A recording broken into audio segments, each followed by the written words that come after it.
Good afternoon, everybody. How's everybody doing?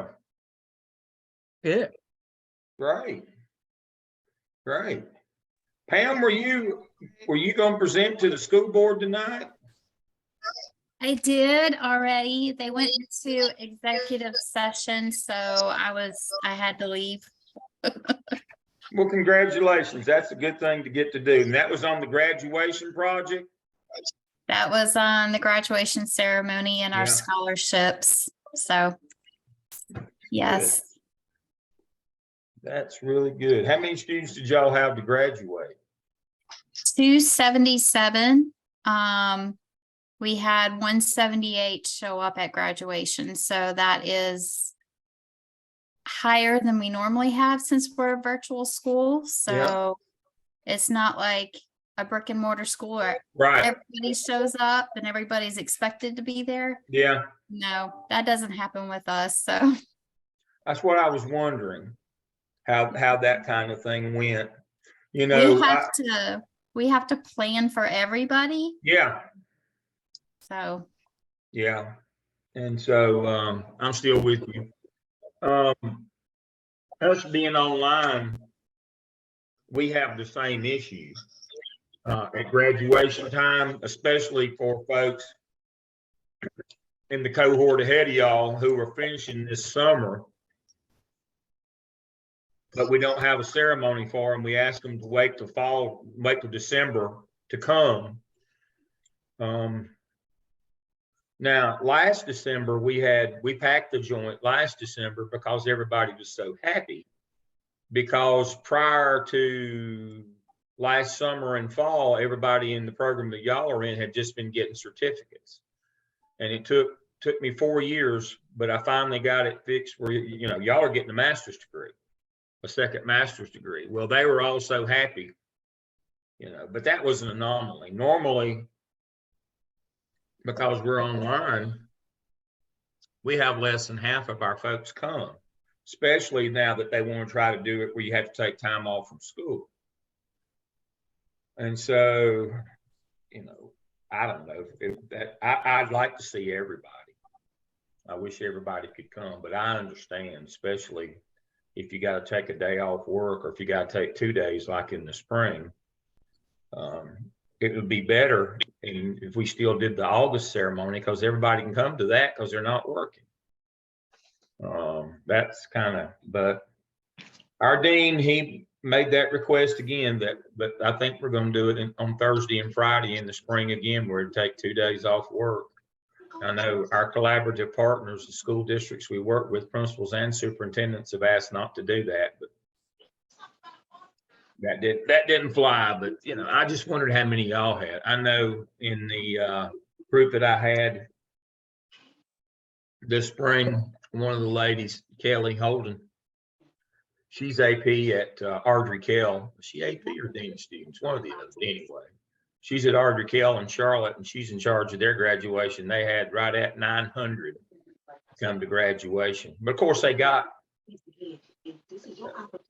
what, 4,000 students there, or close to it.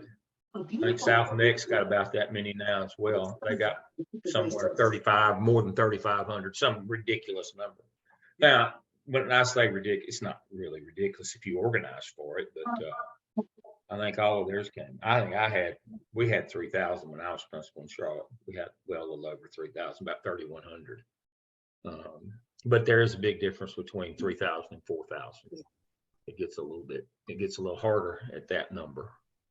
But yeah, they had a good turnout. So I was communicating with her about that. Well, thank everybody for coming tonight. Let's see. I got right on 6 o'clock. I don't see Dr.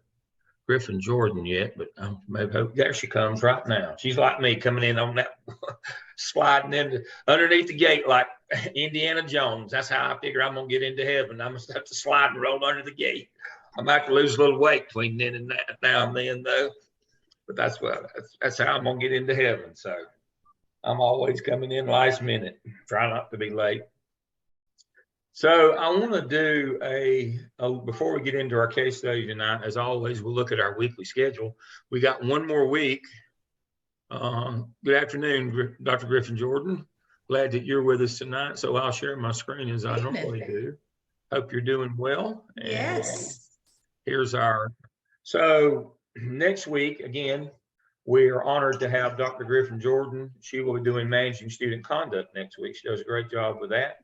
And I'll just, sit around and pretend I know something. And then after that, obviously we'll have our week off for the 4th of July holiday. And I appreciate everybody. We started the week early so that we could do that. You're not supposed to have a break in summer school, but I hate making people come to class on the week of the 4th. I know everybody needs a little time off. And then after that, we'll have 3 more. We'll have our third case study, one more class session. And then we'll have our last case study on that will touch everything pretty much that you've done in this program up to now. Not only this semester, but everything you did last semester. It's a very large case study. It centers around the inclusion model of exceptional children, but it talks about staff development. Does the principal get out and supervise? All looking at data, knowing what's going on in classrooms. Good instruction, bad instruction, following the law, all those things kind of in that last case study. And then, of course, the We Are Normal 2 case study. Think of it now, the content is LGBTQ, or if I get the letters right, LGBTQ. About 2 gay students, but it really is about any federally protected class of students in terms of what your responsibility is as a school principal. So that's kind of where we are right now. Our stars for the week. I really liked Michelle. I don't know who's with us tonight. Let's see. Michelle on with us tonight. Yep, she's down there. I liked her discussion board 5 post on discipline and interviewing. She did, again, y'all can go in and look at these. She did a great job with that. Daniel and Crystal did tremendously good jobs with discussion board 4. And so if you want to read theirs, again, there's no requirement, but they did a really good job. And so I'm appreciative of that. So Daniel and Michelle and Crystal are the stars of the week. So thank you. But you're all stars. They just, stuff catches my eye and I write it down. I read every word that y'all turn in. This is a reminder. I read every word of all your evidences, all your discussion board posts. I'm old. I don't have anything better to do. This is my fun thing to do. So I read all of your stuff, and I appreciate you doing that. Jolene's with us live tonight. Again, Jolene was the star of the week last week. Her state grader, who's the hardest one we had, said it was the best OMA she's ever read. She's read them for over 10 years. So congratulations to her. I want to point that out again. Let's see who else has caught my eye this week. Renee had a couple of good posts this week. I enjoyed those. Alex. So everybody's doing real well. One reminder on the OMA task 1 on your short and long-term goals. We got to look at the overall purpose of the skip. And that's where your long-term goals come in. Your short-term goals in task 1 are about how we're going to communicate using social media platforms and other virtual platforms. How are we going to communicate to get more involvement from our parents? Now, one of the things that we sometimes do is we just extend those into long-term. No, that's just short-term extended. The purpose of the short-term is then to use that communication and that connection to have some sort of long-term is to have an event where we get parent participation back into our school. And if we go and look at that, and I'll be brief because, and then I'm going to ask Dr. Griffin Jordan, the expert, a couple questions here. But if we look at the entire purpose of the skip, and I've got it highlighted, where in the end, this is the period. In the end, we're trying to develop the ability to solicit community involvement. Communication just for the sake of communicating is really of little or no value.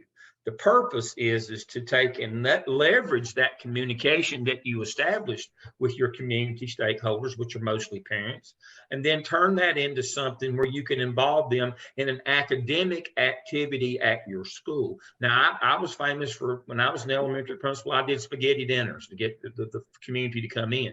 But we had a program.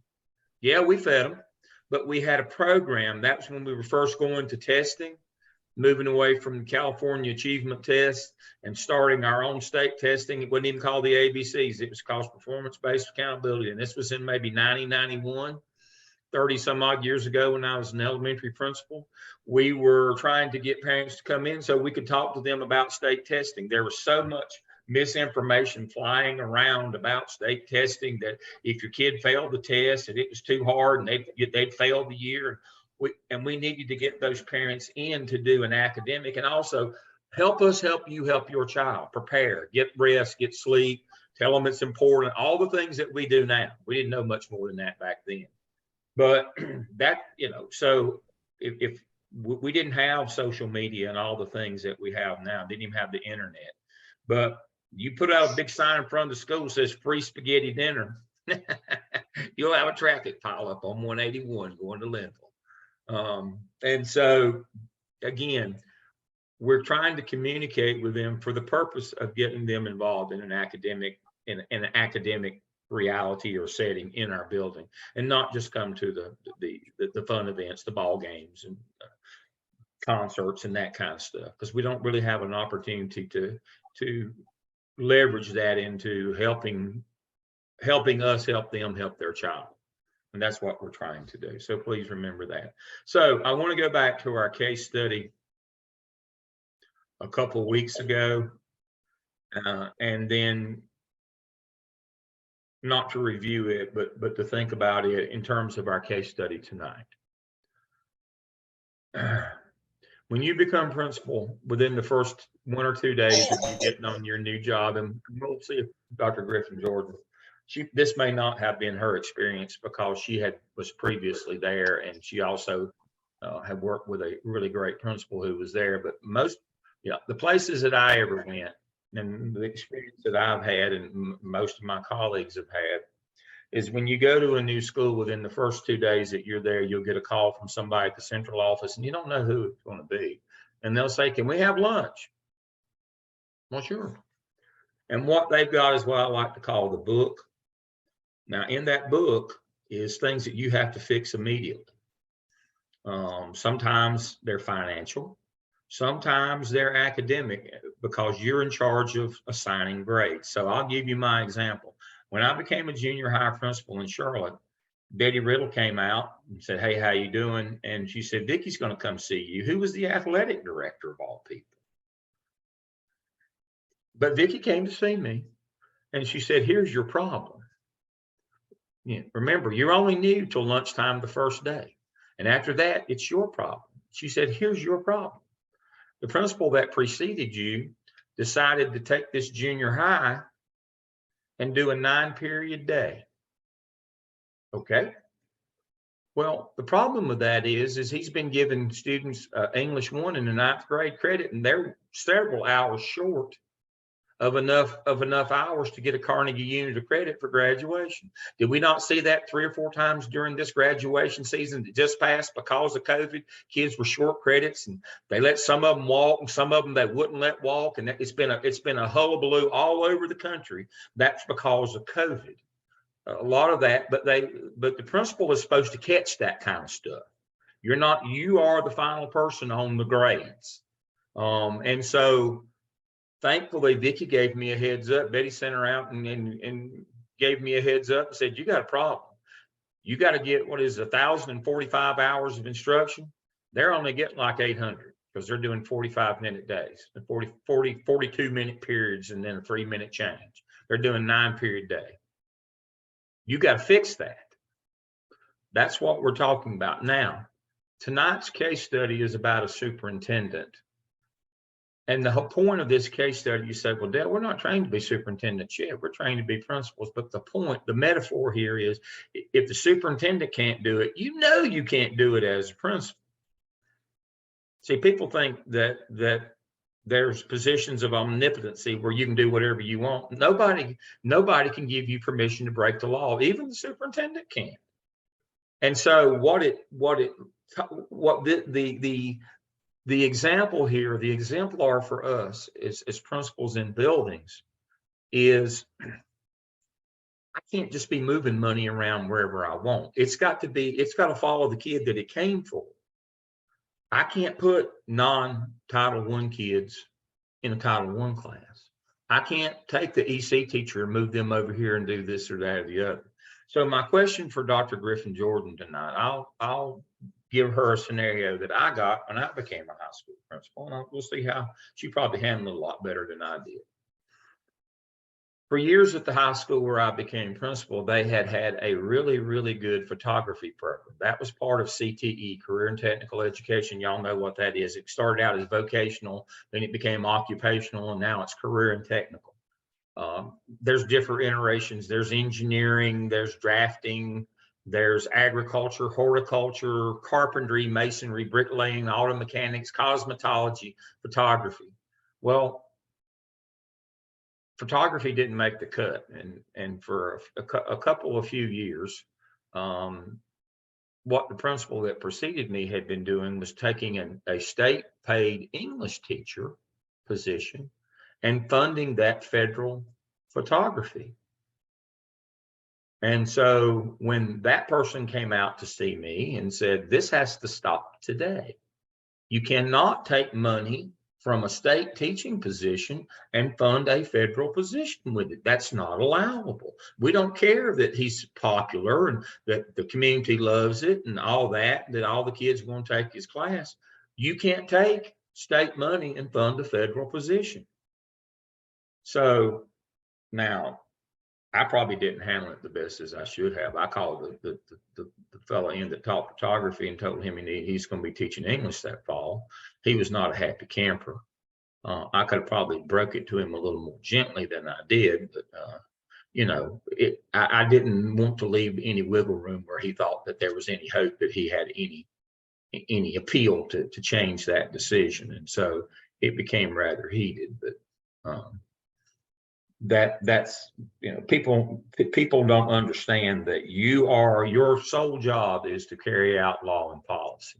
So Dr. Griffin Jordan, if you had a similar scenario, or if you had, you know, it doesn't have to be that particular one, what do you understand as principal about how money can be spent?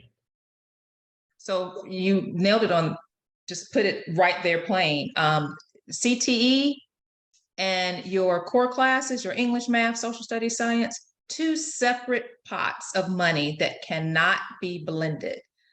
We have a CTE, we're a CTE school. So we have health science courses, that's CTE. We hire for CTE for those positions. And then even within CTE, you've got to be certified to teach whatever course that is for CTE. For instance, like English, if you're high school English, I can put you in English 1, English 2, English 3, however I need you for high school English. If you're CTE certified, but you're certified for FACS or Family and Consumer Sciences, that means you can teach child development, but you cannot teach health sciences because that's another certification within CTE. Very, very specific and distinct. You cannot mix them up.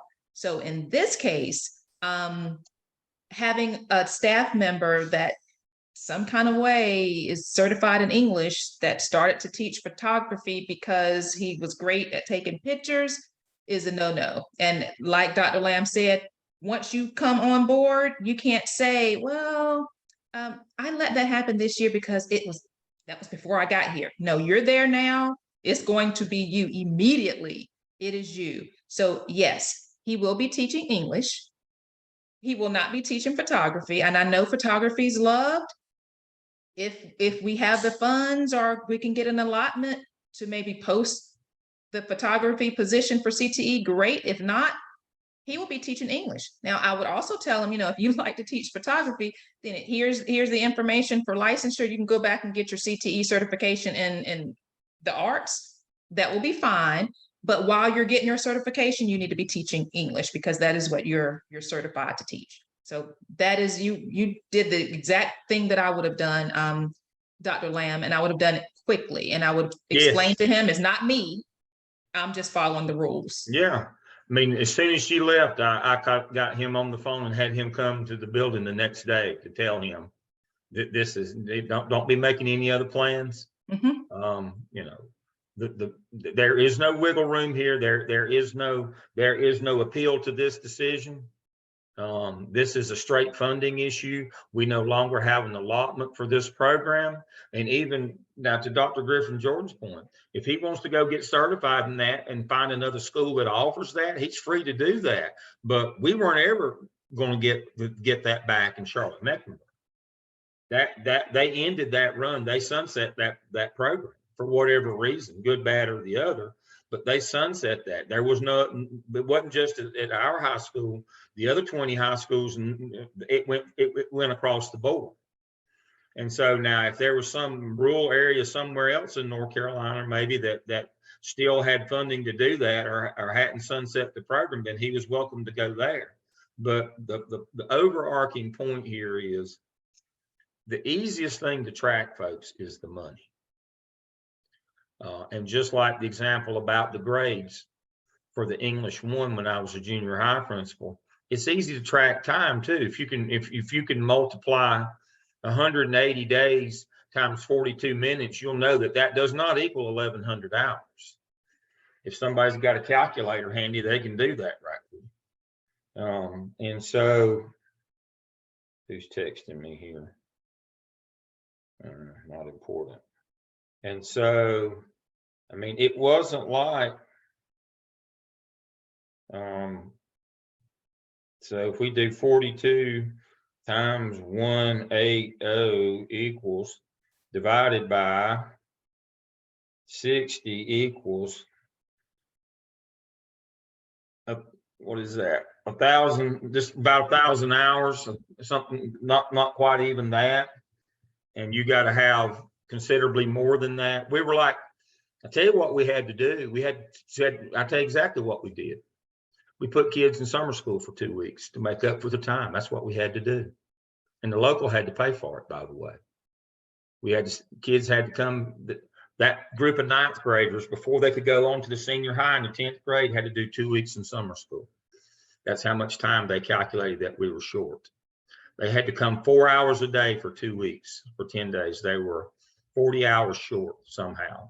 They adjudicated that they'd have to make up 40 hours. We were supposed to have like 1120 and we had 1080 or something. They adjudicated we were 40 hours short. We did 10 days, 2 weeks of summer school, half a day from 9 to 1 to make up for it.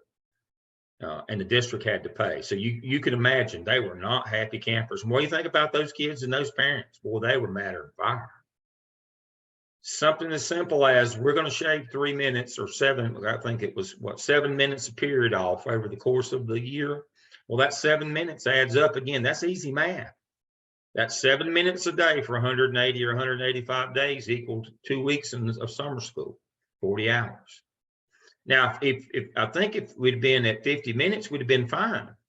But the way, that would have been an 8-period day, could have done an 8-period day for 50 minutes, but he decided that they were going to do a 9-period day. And that could only be 42 minutes with class change.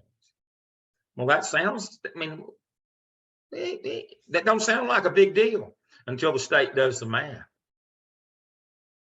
And then you're the one that assigns grades as principal. So that's why I got to be principal at that junior high. You don't make that mistake but one time and cost the district where they had to run buses and run summer school for 2 weeks. They were not happy campers. So our case study tonight is about funding. It's about the Leandro case. Even though it's based in North Carolina, it is the national case in school funding in terms of how states allot money back to the district's tax dollars in their state. Now, there are several states that do district power equalizing with a recapture provision. If we reread your book, you know what DP is. anyway, what they do is they give the richer districts less and the poorer districts more. So in the end, they end up with the same amount. But the Leandro case in North Carolina said that students have no constitutional right to equal funding at the end. It starts out equal, and if one can add more to it, then it's unequal. But all the state's responsible for is giving enough to fund a basic education. And so a lot of this extra stuff that kids get either have to come from the federal government, like CTE and AIG, or EC. Either the federal government has to give it to them, or the local has to pay for it. But state says we don't do bells and whistles. We just do basic. And that's, you know, that's kids' basic ed right, or Leandro right is kind of now. But see, it's kind of it's an ugly metaphor, because what that really means is we're not looking after some kids. But now, full disclosure, I'm in Lake Norman tonight.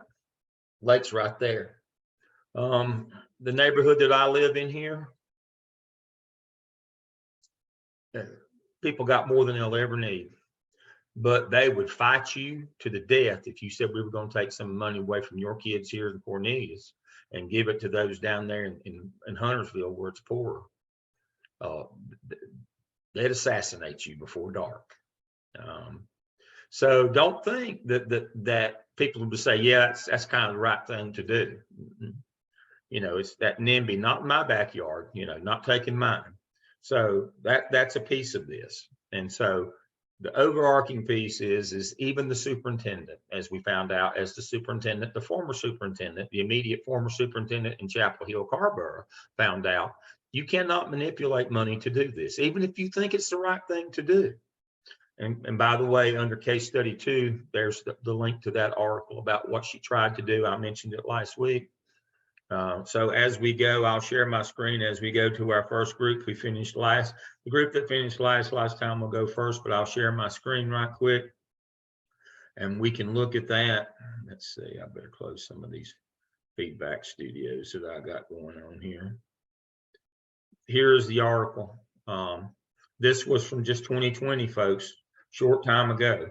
This was not years ago, but you can read this, where she attempted to, because she wanted to manipulate the money to give the poor side of town, which is the Carborough side, to give them more money.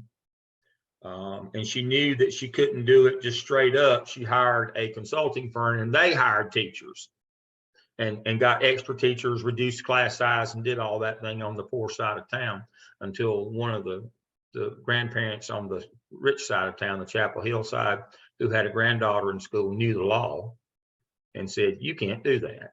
And of course, she ended up resigning rather than being fired, but they did fire the finance officer. So the point of the story is while well-intentioned, you have to know the law. Especially when it comes to easy things that are calculable, like time for assigning grades, our first case study, and money in this one. So who is our first group that's going tonight? We're going in reverse order.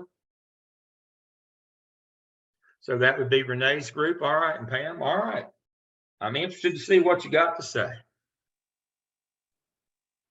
All right. Good evening, everybody. Can everybody hear me? Yes. Okay. Absolutely. Pam, would you mind putting the presentation up? Can you put the? You want me to put it up? Okay. Yes.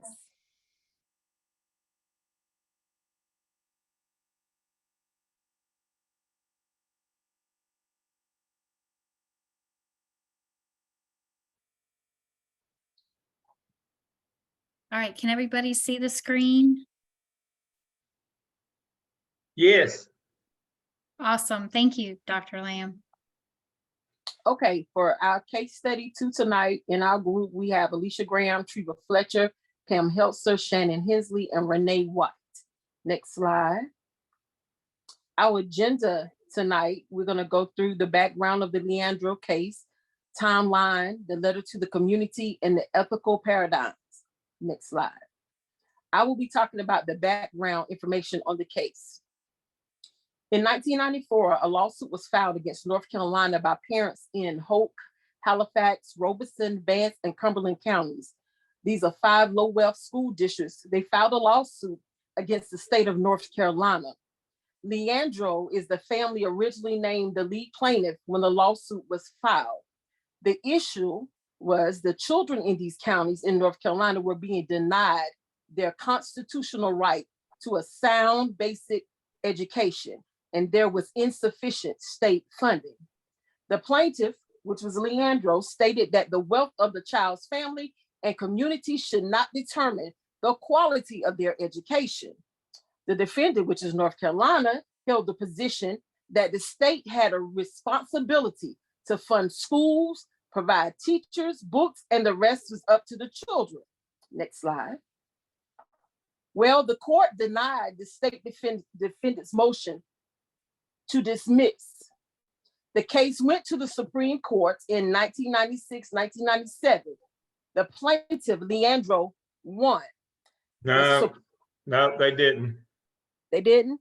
No, they did not. Leandro did not win. The state won. In the beginning, because the decision, They won every time. But now we're going to talk about what came out of the finding. Now, okay, when you go to court, it's not always just you win, everybody go home. okay, The state won the case against Leandro. They lost. The state funding formula was not changed. right, It's still a flat grant formula.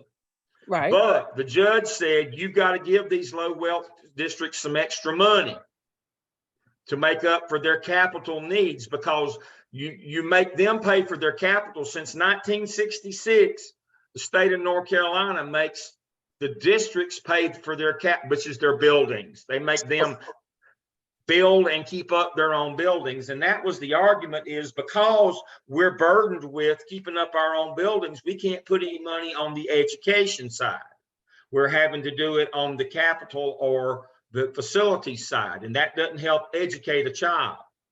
And okay, so the state said, so the Supreme Court said, state, you win, Leandro, you lose, but we're going to get you some extra money to help you with your capital needs. And here it is, voila, the state lottery. That's how North and South Carolina got the education lotteries. okay, The lottery was started to give them more money. And so now, because and West Ed came in some 20 years or so later and said, there's no money coming from the lottery. By the time they pay the winners, the company, and everybody pork barrels and everybody dips in it. And, you know, just like if you'll remember when there was a flood down east, the governor at that time pulled 400 million out and gave it to them, and all that kind of stuff. And what happened is this gusher, like opening up a fire hose of money coming from the lottery, was just basically a miss, not even enough to put a candle out. And that's why the Judge Lee said, you owe them $2 billion accrued for all these years that you were supposed to be giving them lottery money, but you didn't. okay, To help with capital needs. Now, the Republicans in the General Assembly are fighting that. They've offered about a third of that, but that wouldn't even be a sure thing. And so Judge Lee retired, and they're trying to find a judge more favorable to their position. But the court held, the Supreme Court held for the state. They did not change the flat grant funding formula. So if you're in Halifax, if you're in Henderson, or if you're in Hertford, that's pretty much the three corners of the state, you get the same amount per pupil from the state, period. What Leandro wanted was the state to regulate that. So if you were in Mecklenburg, instead of getting 8,000 per pupil, you would get 6. And if you were in Hope, you would get 10. And then when Mecklenburg added their 4,000 locally, you'd both end up with 10. And they said, no, it's still, to this day, funding in North and South Carolina is still flat grant. It doesn't matter if you're a rich kid, a poor kid, a special needs kid, an at-risk kid, you get the same amount from the state. We got to be clear on that. That's the very heart of the Leandro case. okay. So would it be fair, Dr. Lamb, to say that Judge Manning, the Supreme Court said every child in North Carolina should have the opportunity to receive a sound basic education? Mhm. Okay, Yeah. all right. And what Judge Manning and the General Assembly or the legislator, what they differed on is how much that costs. So what Judge Manning said is you ought to be giving more to everybody. It costs more than that to educate a child. Well, again, the General Assembly in North Carolina says you can't make us give more money than we want to. We get to determine. We passed the basic ed plan in 1984 that defined the basic education, and we decide whether it's enough to pay for it or not you as the judge. And so that's the judiciary and the legislative are in a big battle right now because the legislature says we have the right to say that this is enough. And Right. Judge Manning and then Judge Lee said, no, you don't. Mhm. So Okay. that's where we are. And it's still going on today Right. in It terms is. of what does it cost for a basic ed? But now there has been no revisit. And the part about changing or varying the amount of funds going to districts, that has not changed. That has never been in debate. That has been rock solid since the ruling came out is that whatever amount it is, everybody gets the same. And that was the whole point of the Leandro lawsuit was everybody don't get the same, called district power equalizing. If you're in a depressed economic area and you have at-risk kids, we know it costs more to reduce class size and educate them. The court said no. What doesn't matter where you are, Murphy or Manio, you're going to get the same amount per pupil. We'll talk about giving you some extra if you're in a low wealth area. But again, the extra never came. That's what West Ed and the continuing lawsuit is. It's not about changing the funding formula anymore as it was initially. Now it's about that money you promised us when you said you weren't going to change the funding formula, we never got it. Okay. That's why they're still in court today as we speak, by the way. Right. Okay. All right. So North Carolina has a constitutional obligation to ensure all children have access to a sound basic education that includes competent and well-trained teachers and principals, as well as an equitable access to sufficient resources. Okay, this decision was made in 1997 and again in 2004. What their definition, next slide, their definition of sound basic education was, the court defined a sound basic education as that which provides children and youth with all the opportunities necessary to become an adult possessing sufficient ability to read, write, and speak the English language, and a sufficient knowledge of fundamental mathematics and physical science to enable the student to function in a complex and rapidly changing society. Sufficient fundamental knowledge of geography, history, and basic economical and political systems to enable the student to make informed choices with regard to issues that affect the student personally or affect the student's community, state, and nation. Sufficient academic and vocational skills to enable the student to successfully engage in post-secondary education or vocational training, and sufficient academic and vocational skills to enable the student to compare on an equal basis with others in further formal education or gainful employment in a contemporary society. Next slide. So the state of North Carolina continues to fall short to meet these constitutional obligations. In 2002, Judge Manning chose the poorest district, Hope County, to research. He found his findings were that the state was not proving competent, certified, well-trained teachers, well-trained, competent principals, or cost-effective resources to support effective educational programs.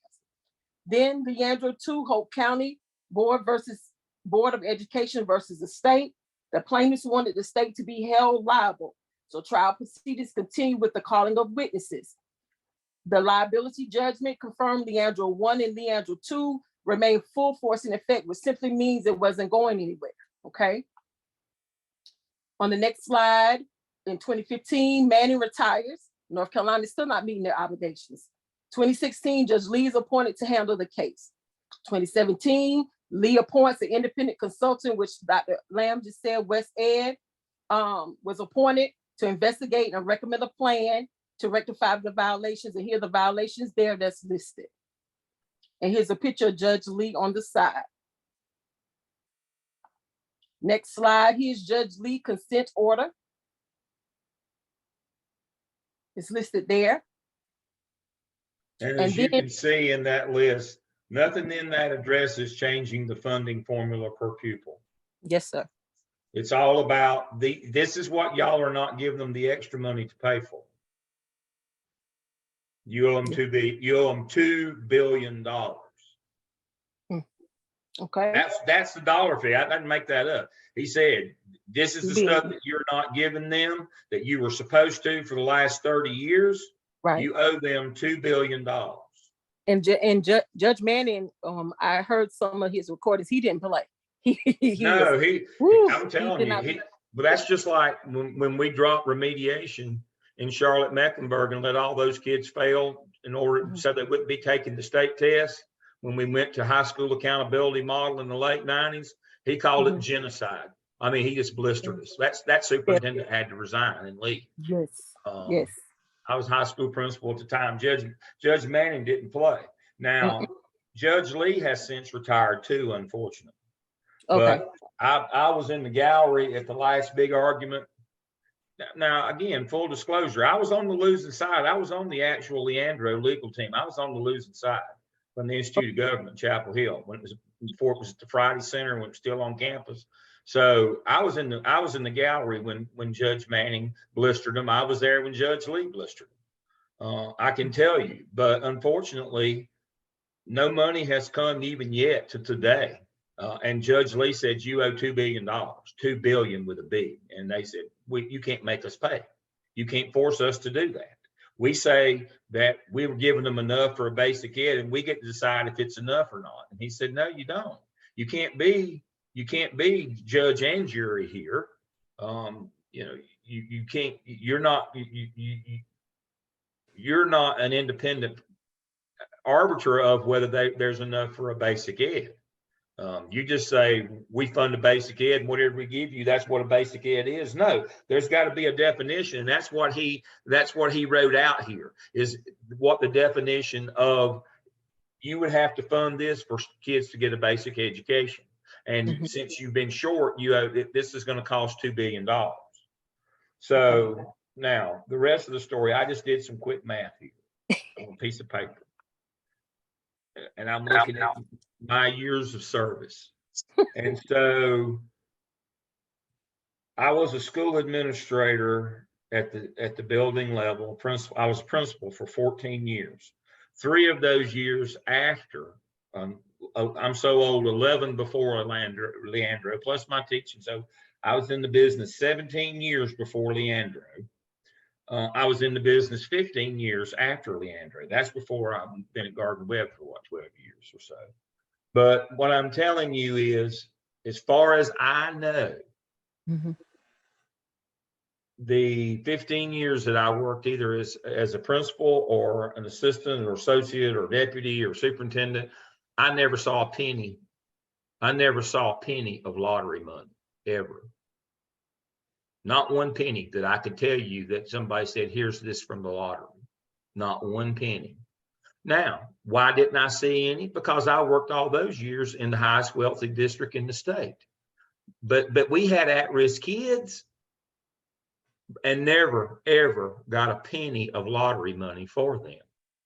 We have some of the worst poverty in the state of North Carolina and Charlotte. And I never saw a penny of lottery money ever. There just isn't any. It's a it's a unicorn. It's Bigfoot. People claim that it's real, but I never saw it. I never saw a penny of the lottery money. And that's what Judge Lee called them out about, is you found every way in the world to spend lottery money except on what the lottery, it's right there in the title. What's the name of the lottery in North and South Carolina? North Carolina Education Lottery. And I never saw a penny, not one, in 15 years. Wow. Okay, well, Pam is going to pick up with the timeline. Pam.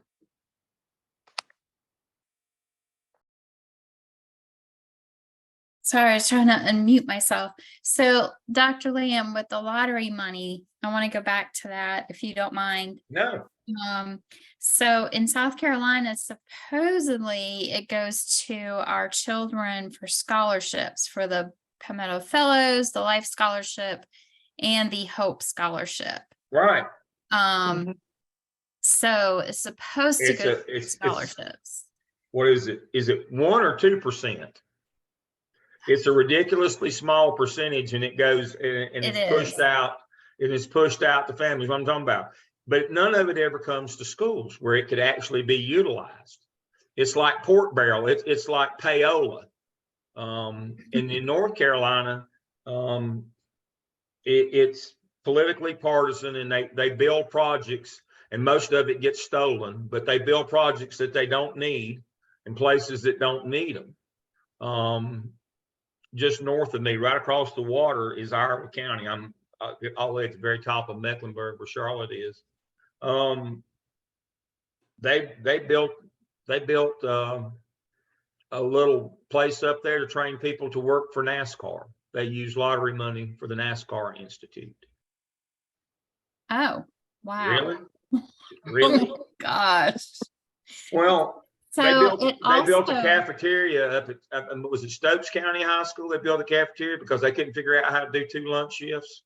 They had a perfectly fine cafeteria, but they built another one so that everybody could eat at one time because they didn't like having to have 2 lunch shifts.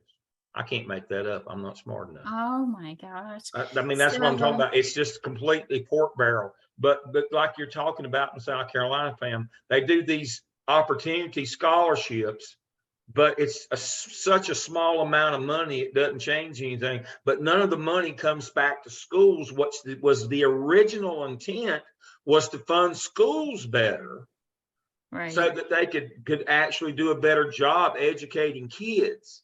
But the only money that ever escapes from the lottery is a little payola money, like we're talking about, and it's such a like 1%. I mean, it's such a small amount, but none of that comes back to a school so that you could actually use it to educate a child. That's true. And Ours also, that's what Judge Manning pointed out, is that y'all have found every way in the world to use this money other than its original intent, which was to help assist school districts in providing a better education for their children. And we've done everything else in the world with lottery money except that one thing, which was the original intent. But again, the first decision in '97, Leandro did not win. So the funding formula was not changed. And they said, but we're going to do this, but they never even did that. But the crux of the Leandro case is, to this day, in North and South Carolina, if you have a kid that attends your school this month, you get paid the same amount for that kid, no matter which school district he's sitting in the state of North or South Carolina. You get the flat grant funding. You get a flat amount, the same. If he's the easiest kid to educate or the hardest kid, the most at risk, you still get a flat amount, flat rate funding. Still get the same amount. No school-based or no district power equalizing, none of that. Those 240 kids over at the IB school where my wife taught for 15 years, that were the easiest kids in the world. You get the same amount of them as the one did down at Druid Hills, where every one of those kids lived in generational poverty. Not only did their parents not have a job, they didn't even know anybody who'd ever had a job in a federal housing project like Hidden Valley, or Kirkman Park and Kimsey Park in High Point, or Kirkman in Winston-Salem, or Mary C. Williams in Wilmington. That's a complete Title I school that's in a federal Section 8 housing. You think it's cheap or easy to educate those children versus the kids over at Davidson IB, whose parents are all college professors, doctors, and lawyers? It's a little bit different in what it takes to educate those two children. But the state said no. And that's what you've got to understand is that, and you can't manipulate it, and even the superintendent can't, because they put that clause when they held not only that every child gets a basic ed, period, but you can't take money from one to give to another. Everybody has to get the same. You got to understand that's the core of this is, and what that means is no moving money around, no crossing pots, like Dr. Griffin Jordan said. You can't mix monies. You can't cross lines. You can't take half from this one and half from that one and put it together. No, can't do that. That's what this effectively stopped, was any sharing revenue of any kind across budget codes is what this did. And we still have to live with this today, some 30 years later, a little over 30 years, 35, 36 years later, we still, or 26 years later, excuse me, we still have to live with the notion that I can't take a little bit from this pot of money as a principal or a superintendent, put it a little bit from that pot of money and get something good with it. You can't cross budget codes with money, period. And this is the lawsuit that said, nope, you can't cross budget codes. You get flat money. This is all you can't move it anywhere else. The state won't move it, and you're not allowed to move it either. And that has set the precedent for funding for the last nearly 30 years now. There is no mixing of funds. You got to understand that this is the watershed case that's used nationally when people want to start putting funds together. They point back to this one. Nope, can't do that. Okay. So 1994, of course, the case was filed. First decision was in 1997. Judge Howard Manning in 2002 finds that North Carolina is not providing a sound basic education. In 2015, Judge Manning retires and North Carolina still is not meeting its obligations. 2016, retired Judge Lee is appointed to handle the case. In 2018, Judge Lee orders a study to be completed, and that's the West Ed study. In 2019, the completed study is released, and then Judge Lee orders for action plan. In 2021, in March, plaintiffs in state of North Carolina submits a 57-page plan to implement many of the recommendations from the West Ed, which roughly cost $5.6 billion. In June, Judge Lee approves the plan. In November, Judge Lee orders the state to fund the plan, but then a court appeals stops it. Saying that he doesn't have the right to do that order, to make that order. Exactly. It's a battle now between the legislative branch and the judicial branch. The judicial branch is saying we can say that what a basic education is, and you're not providing it. And the legislator says, no, we passed the basic education plan in 1984. Some 39 years ago, we passed the basic ed plan. We set up, and we had permission to study and had the standard course of study developed about what a basic education is. And you can't tell us what a basic ed, whatever we give is enough. We've adjudicated that, and you can't make us give more. Now, Judge Lee said, I want $2 billion of that 5.6 up front. And they tried to negotiate that down to like 700 million. But even then, they won't pay that. If he was to agree to that, that would just set the precedent to knock it down. But if he were, they're not going to pay. No. And when when your party is in, when your party's in has a super majority, and you've appointed all the judges, there's not much chance that the judiciary is going to win this one. Not as long as not when the legislative has a super majority. It's got 70% of the votes. You're not going to win against them. And so now Judge James Ammons is now listening to cases. Yeah. The Republicans the leadership didn't like Judge Lee, so they forced him into retirement again. They're shopping judges now. They're going until they can find them one that they like. Right. That's a political appointee, and so that's what's going on. And so, but you see, what's illustrative from this case is if the initial ruling had been that you could vary the amount of money that you give according to how at-risk kids are and how much it costs, we wouldn't be in this. But they refused to do that and said, but you know, then y'all give them some money to make up for it. Well, they've refused to give the money. And the lottery has become simply a regressive tax on poor people. It has done nothing for education. It's just made people poor.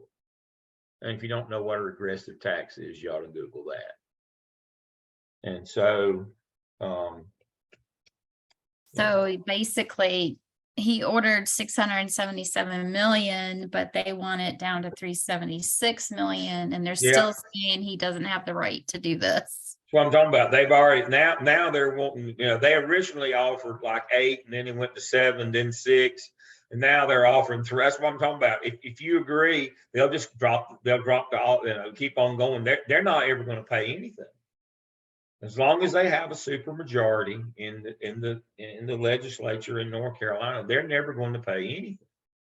And they're going to continue to use the lottery money as their personal bank account to reward their friends and punish their enemies, as they've been doing for the last 20-something years with the lottery money.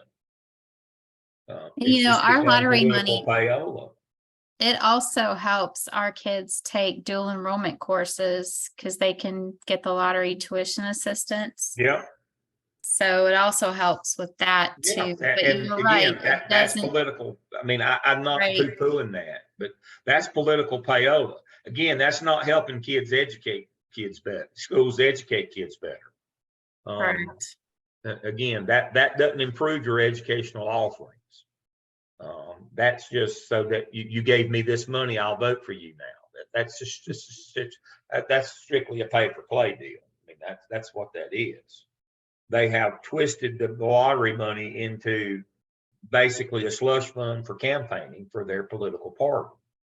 And I want to add also with that, and this is just a personal observation, with the lottery funds, if they're giving scholarships to go to college, or if they're giving funding for dual enrollment in a community college, you're still targeting a certain type of student that has possibly had that education in elementary, middle, and high school that did get accepted to college, or that can go to a community college.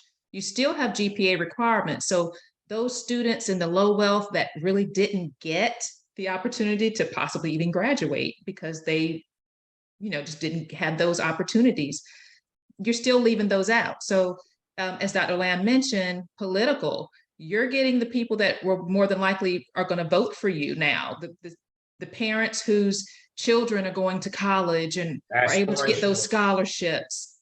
That's who that's your target audience anyway. So it's all political. Mm-hmm. How many NASCAR fans you think vote Democrat?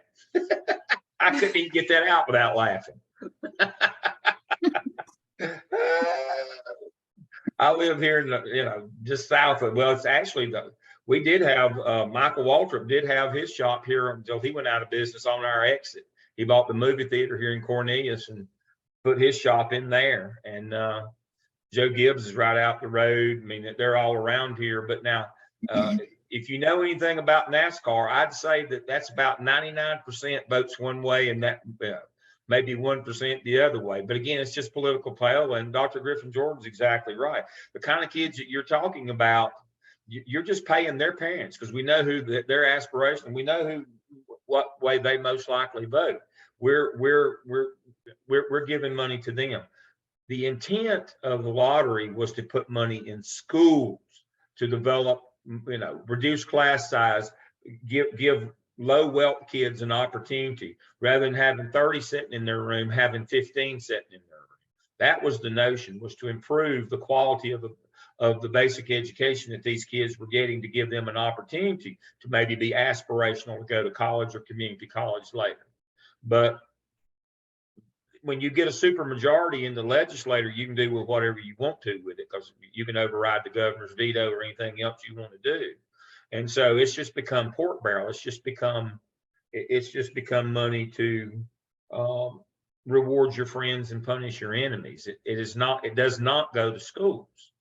And so it does not help the at-risk child, is what I'm telling you. as Dr. Griffin Jordan just pointed out. It's helping some, but they're not the at-risk kids that the whole lawsuit was aimed at to begin with. They wanted to change the core model of funding so that you had to give the poorer kids in the poorer districts and the poorer schools, you had to give them more so that they could have a better shot at educating these very difficult at-risk kids to educate. But that didn't happen. And the money has been perverted to, it's basically a campaign slush fund for one political party. Now, I'm not saying if the other political party wasn't in charge, they wouldn't have done the same thing.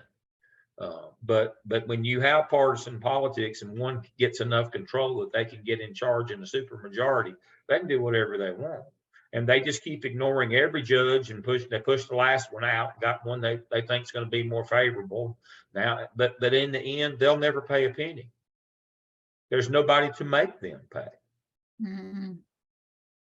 There's nobody to make them pay in the end.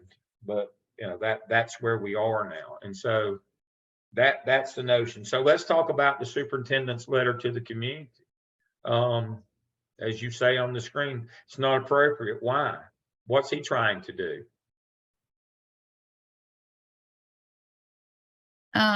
Renee, is this your part? He was trying to move monies that he Yeah. could by himself. He couldn't do that. You can't do that. Those are involve stakeholders, the board, parents, students, and taxpayers. Yeah, and you got federal, and to move money like he's talking about moving money, you'd have to move federal, state, and local money. Absolutely, yes. And what did Leandro say? Can't cross budget codes with that money. That's exactly right. No matter how well intentioned or what you wanted to do. See, not only did they not change the flat grant funding, the Supreme Court held that not only did the state not have to do this, and nobody else could do it either. That the state would have to, they would, even locally, if you wanted to try to do this, like the superintendent in Chapel Hill, Carrboro, if you want to try to do this, it's against the law. I mean, they scorched the earth where not only did they not do it, they didn't let anybody else do it either. And so that's why we have to be so careful now. There was a time, again, I was principal for 11 years prior to the Leandro ruling.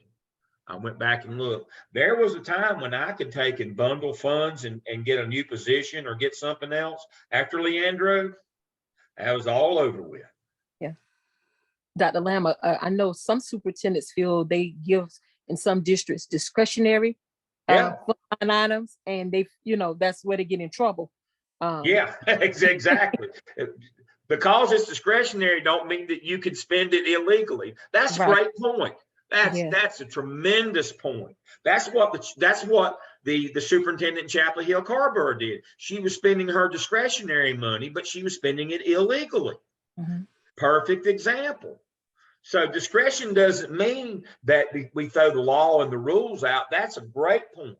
That does not suspend the rules. It means you get to decide within the law what you want to spend it on, not that you can go outside of the law to spend it. So you got to understand what discretionary money means. I used to have principals say to me when I was in central office, I used my discretion on that discipline incident. I said, but you still got to follow the law. That doesn't stop your responsibility to uphold the law. Mm-hmm. Your discretion is whether you give him 3 days of suspension or 5, not that you tell him to go back to class and have a good day. Right. That's not what that means. You've still got to follow the law and policy. And so that's exactly the point in this case. That was exactly the point in Chapel Hill, Carrboro in this real case from 2020, just 3 years ago. She said, I'm using my discretionary money. And they said, we don't care. It's against the law to do this. Whether it's discretion, you can call it whatever you want. You can call it monopoly money if you want to. You still have to spend it by the laws of the land. That's a perfect example of what happens. This notion of discretion that's still within the parameters of the law and policy. That's exactly right. That's a great point. All right, next slide. Okay, we're going to talk about the superintendent. The superintendent can't take the state and federal funds from the students. John D., the superintendent, can't choose to spend whatever funds that may be left over where he needs it. John D., superintendent, can use the local funds for what he needs to with the approval of the board.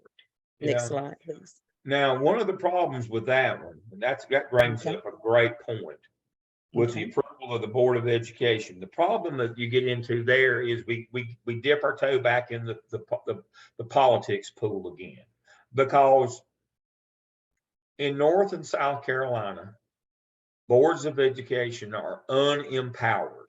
Unempowered. What does that mean? Well, what that means is they cannot levy taxes. Who levies taxes in the county where you live? The county commissioners. So when principals come out to you as teachers and say, what do you need in next year's budget? You say, I need an extra ream of paper, and I need a magic marker and a couple of grade books. And, you know, if you could get me a box of chalk. And then the principal puts all that together and sends it to the superintendent. The superintendent and the board sit down and they figure out what the budget's going to be for the year. Can they fund that budget themselves, the superintendent and the school board? They don't have any tax money. They can't levy taxes. Who do they then have to go to hat in hand to get the actual money to fund the school board's budget? Who in their county do they have to go to get the money? That'd be the county commissioners. They have to go to them. And so the problem with this notion of moving local funds around is you only have a small amount of discretionary money.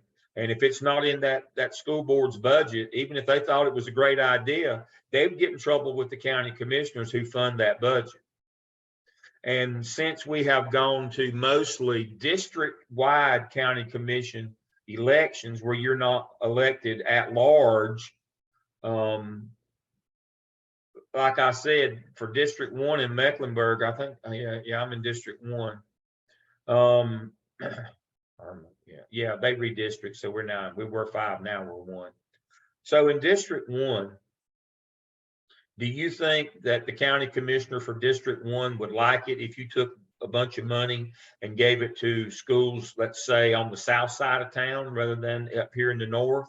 You know, that county commissioner would be angry as fire if you took money from the kids here. And so there is no county commission races are mostly they're partisan one, and they are by District 2. And so we don't just have at-large county commissioners anymore that look for that are interested in the welfare of the total county. They're only interested in the kids and the families and the voters in their district. And if it's not good for them, they don't support it, and they're angry and want the superintendent fired and all that business. And so you got to understand, even within the local budget, the school board has to be very careful in allowing you to spend it in ways other than what was, approved by the county commissioners. A line item budget goes to the county commissioners and they approve it. The school board can move a little bit of money around, but not much. And they have to be, even what money they move around, they have to be real careful not to anger those county commissioners, because guess what they'll do next budget cycle? We didn't like the way you spent this $1 million. You can just do with $1 million less this year. And I saw that happen in Mecklenburg County in the 90s when the Gang of Five, the real hard right conservatives got on the board, and they weren't happy the $3 million that the district was spending on the high school challenge that Judge Manning said that they needed to spend. They didn't like that. And so they cut it out. They cut that $3 million. You got $3 million less. That wasn't a lot of money in Charlotte, but they did a masterful marketing campaign and acted like $3 million was all the money in the world. It was less than 1/10% of budget. The budget then was $1.4 billion, and it was $3 million. They acted like it was all the money in the world. They made the biggest stink over that and wanted people fired. Cut the budget. We had to lay off 200 people because of budget cuts, because to punish us for having the high school challenge, we had to lay off 200 people. That is right. So that's, if you anger the county commissioners with how you move money around, and I'm gonna tell you that they'll spank you. They will punish you. Thankfully, we were able to move a lot of those people back into vacant classroom positions. They were coaches, instructional facilitators, specialists. It cleaned out the entire 5th floor of the auxiliary ed center. They all had to go find a different job or go home. I think we were able to place about 130, about 70 of them had to go home. We had to cut 200 positions just like that because we made the county commissioners mad. So, you know, you do this at your own peril. If you move local money, in many ways, it's more dangerous moving it than this federal or state money. Because the county commissioners, they are purely political animals, and they will punish you in return for having done that. Okay. The legal do's and don'ts. The superintendent actions were not in line with the Leandro case because the funding is not the superintendent's job to disperse the funds, because it is up to the state. The county commissioners move the funds and not the superintendent. You can't move money around after the county commissioner approves funds in February. The superintendent can't take money and distribute it all to the rich schools and leave out the poor because it is a violation of law. The superintendent cannot attach funds to students without the board's approval.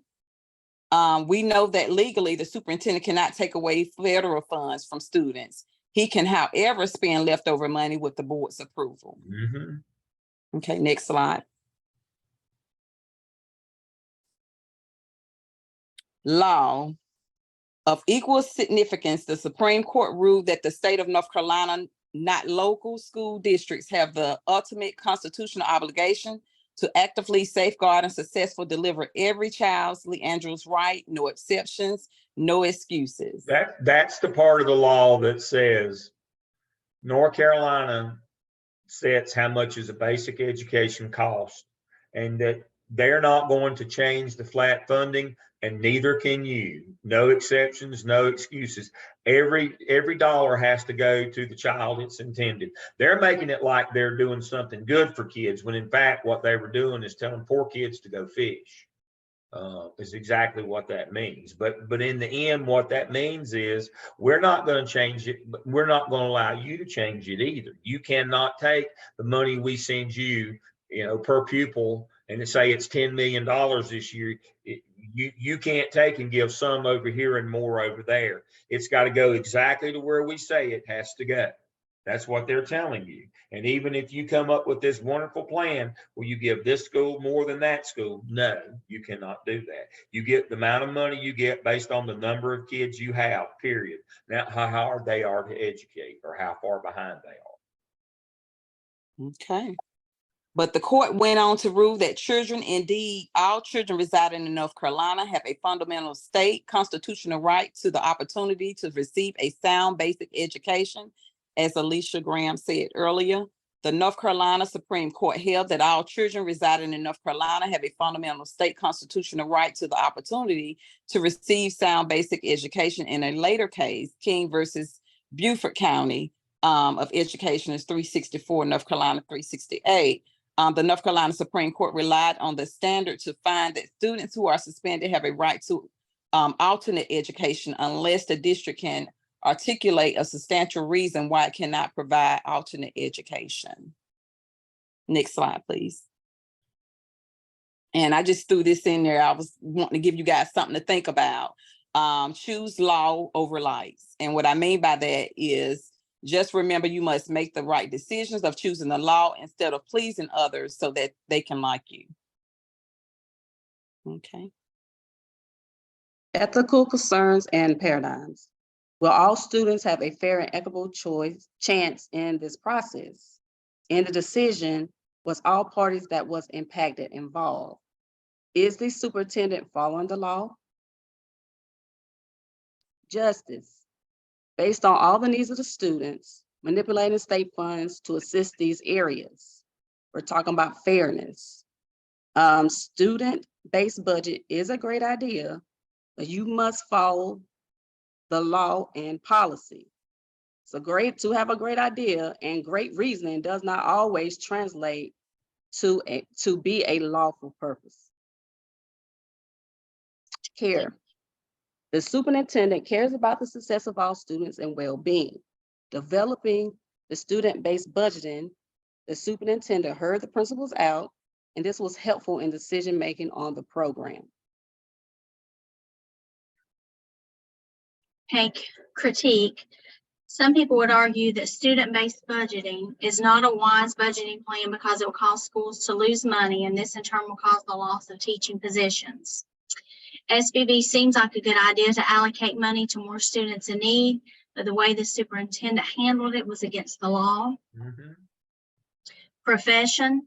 Superintendent is showing concern for all students to have the right to a sound basic education.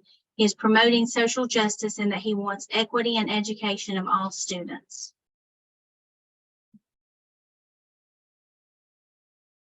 All right, very good.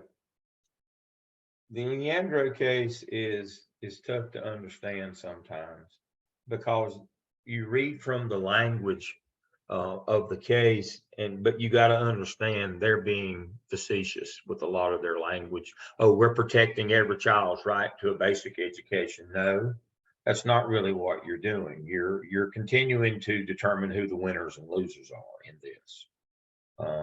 That's what we're doing. They're not protecting anybody's rights. They're just saying this is all we're going to pay, and we're telling you that's all that you're supposed to get. That whatever we say it is, if it's $1 or $1 million per pupil per year, that pays for a basic education. Again, the judiciary has consistently held that they're not funding schools nearly at the level, any schools, that it takes to educate a child, but they don't care. So that's kind of that. Let's go to our next group, the next last group from last time. We'll move a little quicker. As you know, the first case always takes longer. Whoever gets to go first, and everybody get their turn to go first this year, this semester. So, but we have to kind of work through these things as we go. Dr. Lamb, that's me. I'm trying to pull it up, but it's not being very cooperative. Let me stop my video. Usually that'll help on the share. Yep, that's it. Thank you. You have to remind me. I'm old. I forget sometimes. No worries.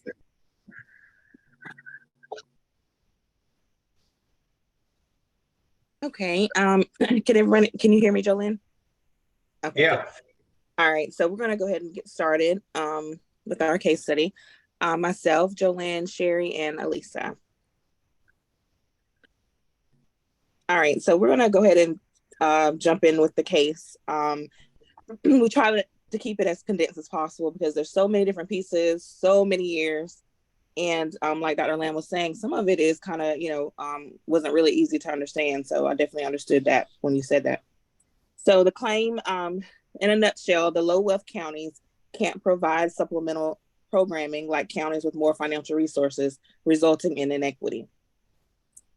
In 1994-95, the case was the case was filed by families, students, and school districts in defense of children that weren't receiving equal education opportunities, particularly for students of color and those from families with low incomes, Polk, Halifax, Robeson, Vance, and Cumberland counties. And then in 94-95, defendants filed a motion to dismiss the case for lack of subject matter jurisdiction, lack of personal jurisdiction, and for failure to state a claim. The defendant's motion to dismiss is denied, and the defendants appealed. And then 96, the North Carolina Court of Appeals reverses the trial court and dismisses the case. The Court of Appeals concluded that the Constitution guarantees equal access to the existing system of education, but does not have a qualitative standard. And then in 97, the first decision, the North Carolina Supreme Court ruled in favor of the plaintiffs. No, again, they did not. Okay. Leandro never won any round. The state won that round is also, but they said but here are the things you got to do to fix it. Okay. You got to get some extra stuff. On certain sites, because even when you said that, I went and looked and they're still saying that they ruled in favor. So I wonder, what the miss, how they have that on there. Yeah, no, never won. Okay. The Leandro group. There is a wonderful RAL documentary on this of the young man who is the legacy, the Leandro kid, some 30 years later. He's an attorney now. Gotcha. but the plaintiffs never got a favorable ruling. They simply got, you got to make up and got to give them stuff, but they never actually won the case and changed the state funding model. So the state had to give poorer places more and richer places less. That's still not the case today. We still give every school district, all 100 in North Carolina, the same amount, or in the county districts and the 14 city districts, they still get the same amount per pupil, no matter Right. where you are. Same as in South Carolina. We got to be clear on that. The plaintiffs never won. I wish we had, Right. but the plaintiffs never won. There was just some things that the state had to do. What they said is you're not funding anybody enough. And that's Okay, how the lottery got started. But we got to be clear. They never won at any level. Okay, gotcha. I don't know why I keep saying that on different sites, but thank you for clearing that up. Mm-hmm. So the case is reassigned to Superior Court Judge Howard Manning. And the second decision also said they ruled in favor of plaintiffs, but you're saying that's not correct, right? No. Okay. All The right. plaintiffs never won. No, what they continue to say is you're not providing enough money Gotcha. for the basic education. They said that the state only has to pay for a basic ed, and everybody that's it, and it's the same. But what the judiciary kept saying is we're not going to change the way, we're not going to make you regulate money, different amounts of money, but what we're going to do is make you give more, and they've never given more. But right. No, every kid, no matter where he is, pulls $8,000 a year, whether he's in Mecklenburg or Murphy, it doesn't matter. If you got a kid sitting in your room, you get $8,000 this year for him. Right. And from 2004 to 2016, a lot of things happened, so I try to keep it condensed, time purpose. But since this time, there have been some efforts to comply with this ruling, such as expanding preschool for at-risk 4-year-olds. The plaintiffs maintain over the last nearly 2 decades that the state has not met its constitutional requirements for a sound basic education for all. 2019, the Leandro Action Plan, Judge David Lee, responsible for oversight of the state's implementation of the Leandro decision, appointed Wested, nonpartisan nonprofit research development and service agency headquartered in San Francisco, to conduct the research project and submit recommendations. The overall goal of the Leandro Action Plan is to guide North Carolina in implementing systemic approaches to ensure every child receives a basic education. So current day is 30 years in litigation. In November 2021, Judge David Lee ordered the General Assembly to transfer $1.7 billion to fund years 2 and 3 of the Leandro Plan. The order was appealed to the State Court of Appeals later that year, and this amount has since been adjusted, and the case is still in litigation. I found it interesting that there was an original plaintiff, because I always wondered, where's everybody now? Like, it's been such a long time.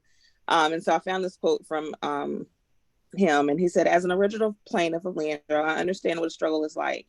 It's been 29 years since 94 when the suit was filed among the 5 counties in the state, and we're still in the struggle," Thompson said. And I want everybody to be encouraged. There are 3 branches of government. There's the legislative, the executive, and the judicial. We're here today. We have the 4th branch of government, and that's the people. And we, the people, are going to support our children. Okay.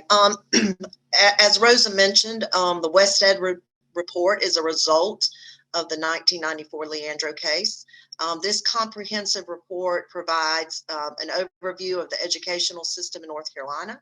It offers recommendations to schools and districts for providing a sound basic education.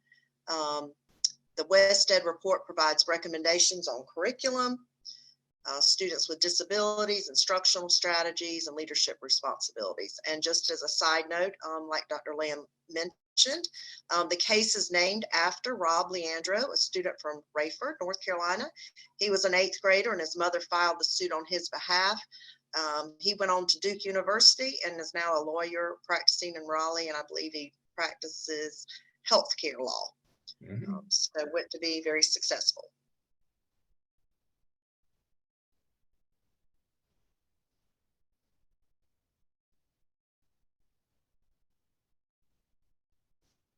Okay, I think Melissa is up next. Oh, sorry. The letter to the community summary. The superintendent is piloting a system called the student-based budgeting, the SBB, at 4 schools. The SBB allocates funds directly to schools based on enrollment numbers and student needs, which will be given a predetermined weight. He notes that the system is getting favor in other counties. He listened to the principal's concerns, addressed them, and decided to roll out the program. He is committed to making budget decisions transparent with staff and community. And the letters to the community shows the superintendent has good intentions and wants to keep everyone abreast of what his plans are. All right, so we wanted to include an infographic that kind of would demonstrate what this means, what student-based budgeting actually looks like. We had a long discussion about this, and just to better understand it. So for example, with student-based budgeting, here is student A, a 5th grader. And if this student was a special education student, maybe with a mild to moderate disability, then this student would have a base student cost weight with additional money attached for an overall funding of $7,200. Whereas student B, another 5th grader, is a multilingual student, high poverty, free lunch designation, and so that student may have the base cost of $4,200, and then the added, because of these criteria, a $5,000 student base cost. And then in terms of how that would play out in schools, school 1 compared to school 2 and school 3, as you can see, there is a difference in the ML population, the number of students or the percentage of students with IEPs, free and reduced lunch, and so on. And so that's how it plays out as far as how it looks at each school. All right, so one of the things that we talked about was, how did the superintendent kind of determine that this would be the best thing to do for his district? And so, as the superintendent, we talked about, okay, what would be the pros and cons with doing something like this? And so actually through our discussion, we felt like that the pros could actually be a con many times, and the con could be a pro as well. So first of all, he had to determine, or the leadership team would determine how the students are weighted, and determine a weight for high need students. And again, that gets into some ethical concerns there as well. Which student has, is ML weighted more than, special ed, and so on. You would have to have a very meaningful formula, and that would be challenging, but it would allow for some autonomy and flexibility. On the other side, you would have to have a leadership team, a superintendent with strong leadership skills. You'd have to have a fiscal oversight system in place. Clean data is important. Got to make sure those kids are coded correctly in PowerSchool, and it would require a lot of training. So that's kind of where our discussion about how that superintendent may have decided on this plan. So the ethical concerns, like Sherry had mentioned, so does the SBB involve all the stakeholders, especially those closest to the instructional setting? The SBB states that the teams must make decisions and be held accountable. What are the terms for accountability? And the letter explains that specific student needs are translated into dollars. What factors determine the amount? Who determines the amount of money? And the SBB resources were distributed equitably. Who will monitor if it is distributed equitably? And then the legal concerns, the superintendent's plan explains to be truly effective, resources within a site must be distributed equitably. In addition, the SBB gives authority to the principals to allocate funds among various items in a budget. So the SBB goes against the ruling from the Leandro case, which states neither school districts nor counties have a constitutional right to equal funding. So even with the best intentions, the superintendent cannot legally enforce the SBB. Yep. That's exactly the point that they put in there. They said they weren't going to do it, and they don't allow anybody else to do it either. That's the crux of this case right there. Excellent job, Elisa. Thank you. Okay, so I'm sorry, I was losing my voice. So in consideration with the 4 ethical paradigms, of course, we have justice, care, profession, and critique. Going back to justice, superintendent was trying to be fair and equitable with funds, but according to Leandro, what he wanted to do was not legal. What is legal and required is that students must receive a sound basic education, which includes a sufficient ability to read, write, and speak English, but most importantly, be able to engage in post-secondary education or vocational training or gainful employment. As far as care goes, there was no doubt that we feel that the superintendent was doing what he felt was best for his students and for the kids and what was going to benefit them in the long run. He was definitely collaborative. He listened and worked with the 4 pilot principals, used their input to inform decision. Professionally, he exhibited responsibility by acknowledging the schools haven't met needs. He was trying to put money behind his goals. While he does have some leeway about local funding, he can't move state funds or federal funds to accomplish his goal, as this is misfeasance. And critique, this was, of course, the area that we could find lots of areas of concern. If money is moved, schools will lose teachers, how the budgets looks for the various schools, and that the student-based budgeting may appear to favor a particular category of students, at-risk learners. Again, we said we feel that he was trying to do the right thing, but feelings can get you in a lot of trouble, even with the best intentions. I believe we know that says that the road to hell is paved with good intentions. Mm-hmm. So then in summary, we said John D., superintendent, is guilty of misfeasance. Even though his action is unintentional, the superintendent must consider and evaluate the moral and legal consequences of decision-making. The buck stops with him. School districts and counties do not have the constitutional right to equal funding, and all students have but all students have the constitutional right to receive the sound basic education. Excellent. And you hit the nail on the head again. This is misfeasance. Remember the 3 standards?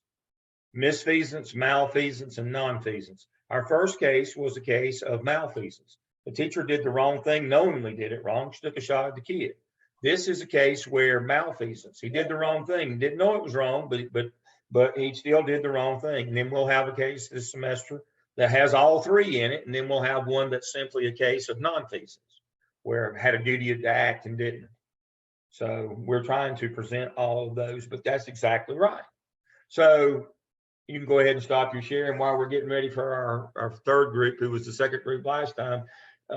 In preparation for the case tonight, I did a little research this afternoon, and I have more bad news, by the way.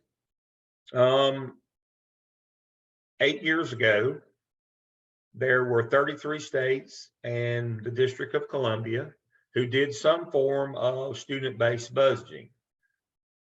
In the last 8 years, due to the political divide in the country, that number is now, as the number of blue states shift to purple and purple to red, we're down to 25 states from 33 just 8 years ago. We're down to 25 states that do some form of school-based budgeting, student-based budgeting, excuse me. We're down to 25 from 33 over the last 8 years. We're going the other direction to that direction where we're mandating what the money, that everybody get the same. And that means we're pulling money from the at-risk population to move it the other direction. Just like Dr. Griffin Jordan pointed out with the lottery money. The whole intent of the lottery money was to help the least capable students, but we're giving it to the most capable. But that's, again, when you get a super majority of a particular party, those are the kind of abuses that you see. Again, it just happens to be the red ones this time, but I suspect it would be the other way around if they were in charge. I don't know that, but I can't know that either. But the notion here is we're moving away from student-based because of our politics. School funding is a political beast. And so we're not only are we not moving toward a more equitable system where, the least of us get more, we're moving the other direction. That's the sad news that I have to report tonight. We've gone from 33 to 25. All right, next group. Excellent job, by the way.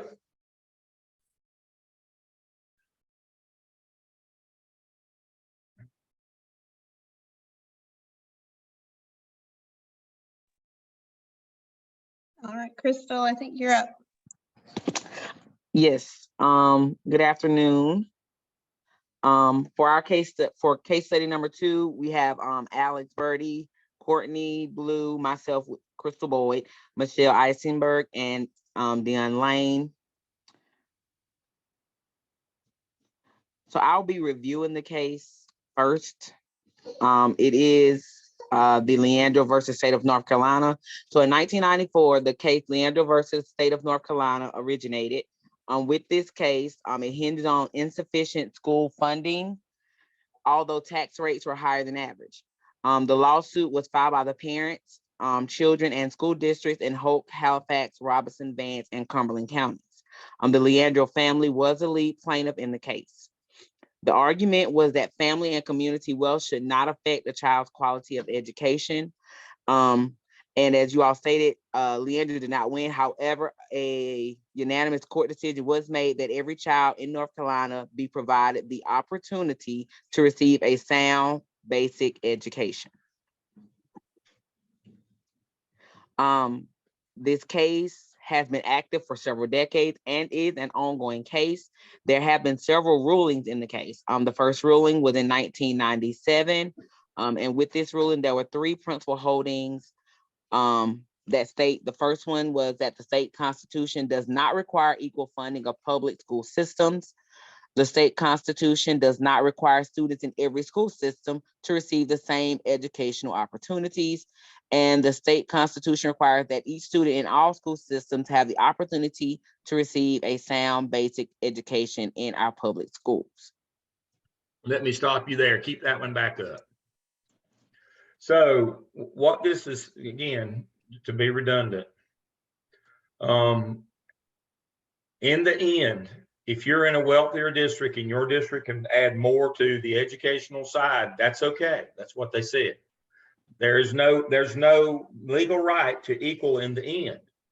As long as it starts out equal in terms of what the state gives you. If the local gives, like at that time, Charlotte Mecklenburg was adding an additional $4,000 per pupil. So in the end, you know, kids in Hope were getting 8, and Charlotte Mecklenburg, their kids they were using 12 to educate them. The ruling is that's okay. There's no requirement that it be equal in the end. And what the whole notion of Leandro was, they said it shouldn't matter where you live in North Carolina. It should be the same for every child. And that's exactly what Leandro said. Nope. If you happen to live in a rich area, then your kids are going to get more in terms of what's put into their public education. You only get, you need that. I wish it said that in the bottom. You only get the basics. You don't get any bells or whistles. The state doesn't have to fund bells and whistles. And if the local wants to, that's up to them. But the state only is going to give enough for a basic education. And we say how much that is. And that's when the judges all have said, no, you aren't giving enough for that sound basic education. They're not saying that, you know, that they need the bells and whistles. So does not require students in every to receive the same opportunities. Again, and that was the crux of Leandro is again, it shouldn't be dependent upon where you live in the state, the opportunities you get. And the court said, no, you don't get the same. You don't get the same money. We're not going to change our funding formula. You only get a basic ed, and it's $8,000, and that's it. And everybody gets the same 8. And if you're in Mecklenburg where they'll spend 12 on you, then get on you. My stomach hurts. All right. So. All right. So there was a second ruling that was made in 2002. Now, and in this, understanding, this was not the first case that's the plaintiffs met their burden of proof that they weren't getting enough money for a basic ed. Again, it did not change the funding formula. What they met burden of proof in 2002 is that the state wasn't funding anybody enough for a basic ed. So you got to understand that's where it gets tricky. In 1997, the first ruling is that they upheld the state. The state won, didn't have to change their funding formula to make it equal in the end. Not at the beginning, in the end, which was to account for local funding. Again, they wanted the district power equalizing. They wanted the state to give less to the wealthy districts. So when they added their money, they got to 10, and they would give more to the poor that didn't have the opportunity to add any local money to it. So everybody ended up with the same, and they said, we're not doing that. We're going to keep the funding inequitable at the end. We're going to give a base amount, and if the local is wealthy, they can add to that. The 2002 case was, you're not even giving us enough for the basic education. And that's when the bill started ringing up, that $5.6 billion. And the first installment was nearly $2 billion that Judge Manning said you got to give them, and then Judge Lee said you got to give them. That's what Leandro 2 was about. Is, okay, you said the state had to pay for a basic ed. What we're saying is they are not paying for a basic ed, that they're not giving us enough for simply a basic ed. This was now not about how the money came. This was about how much money came. The emphasis shift from how the funding formula set up the money to how much is coming. And again, and they have consistently lost since 2002, but they refuse to pay. Now, it would not regulate different amounts. Again, it would be, instead of $8,000, it would be $10,000 for every child. There again, that flat grant is sacrosanct in North and South Carolina. That is not in question. Every child is going to get the same amount. The question now is, what is that amount? That's what Leandro 2 was about, was the amount of that basic ed money, not regulating different amounts according to how to need. This is, the 8,000 you're giving us is not enough. So you got to understand that. Okay, so in that particular ruling, as Dr. Land said, the plaintiffs had met their burden of proof, but they still wanted North Carolina to be held liable because they were not upholding their end of the bargain. Trial proceedings continued, and the liability judgment concluded that indeed the state was not doing what they should have been doing in providing that quality education that was ruled upon.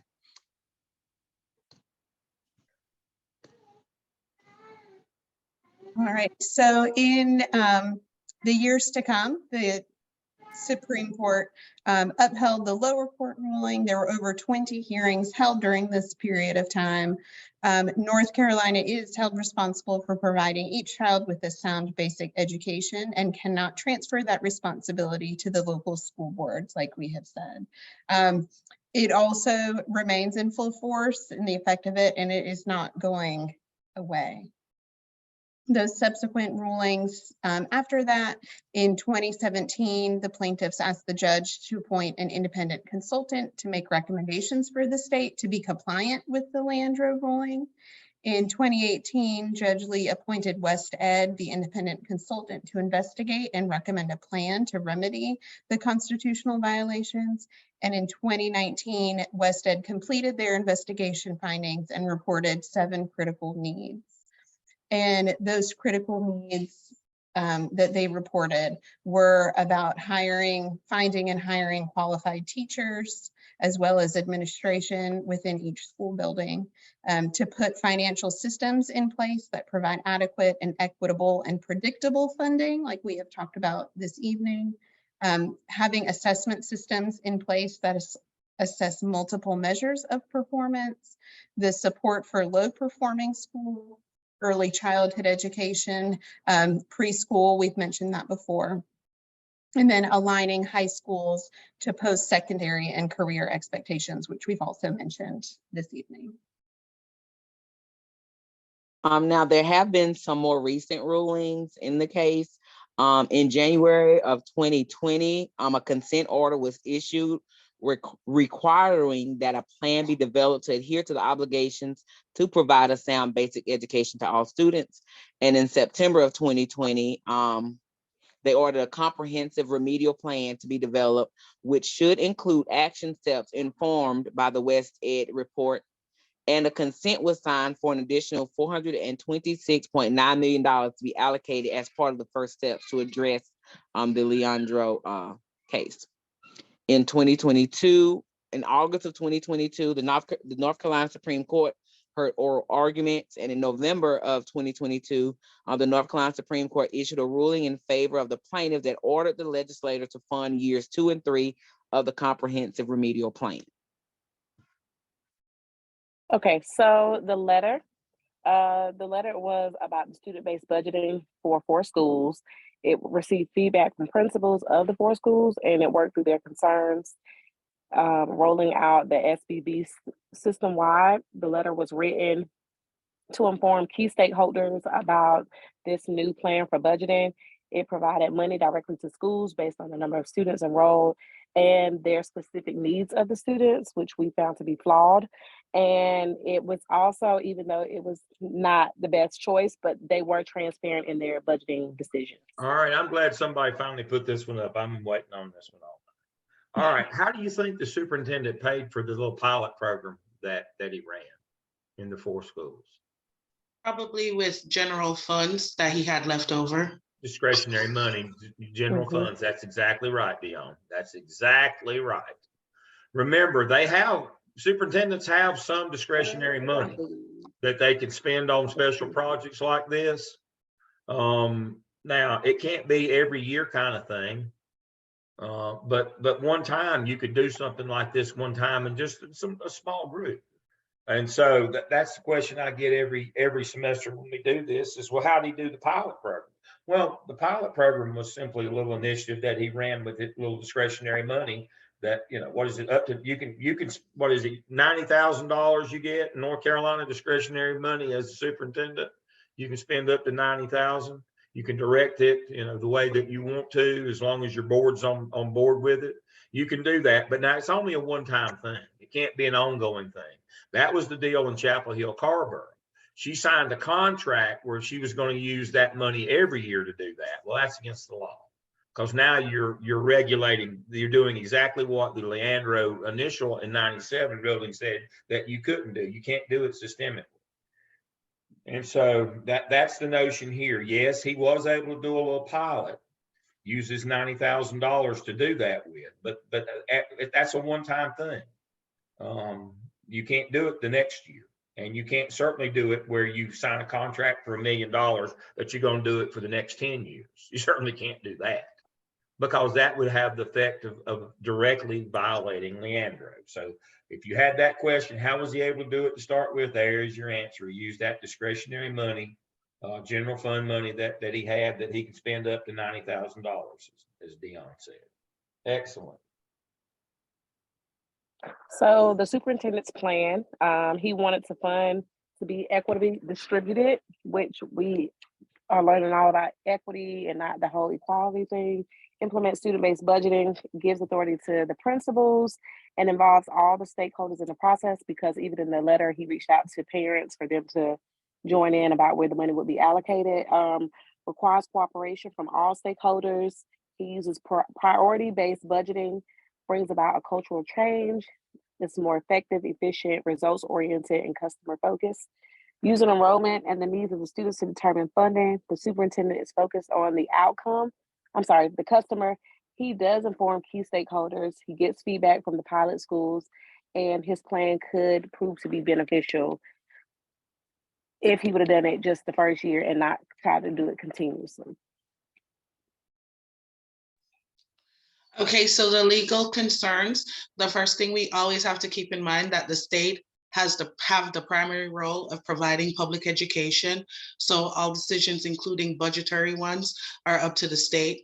Fiscal planning is a year-long process, and fiscal responsibility involves all levels of district governance and supervision, school board, district administration, and school administration.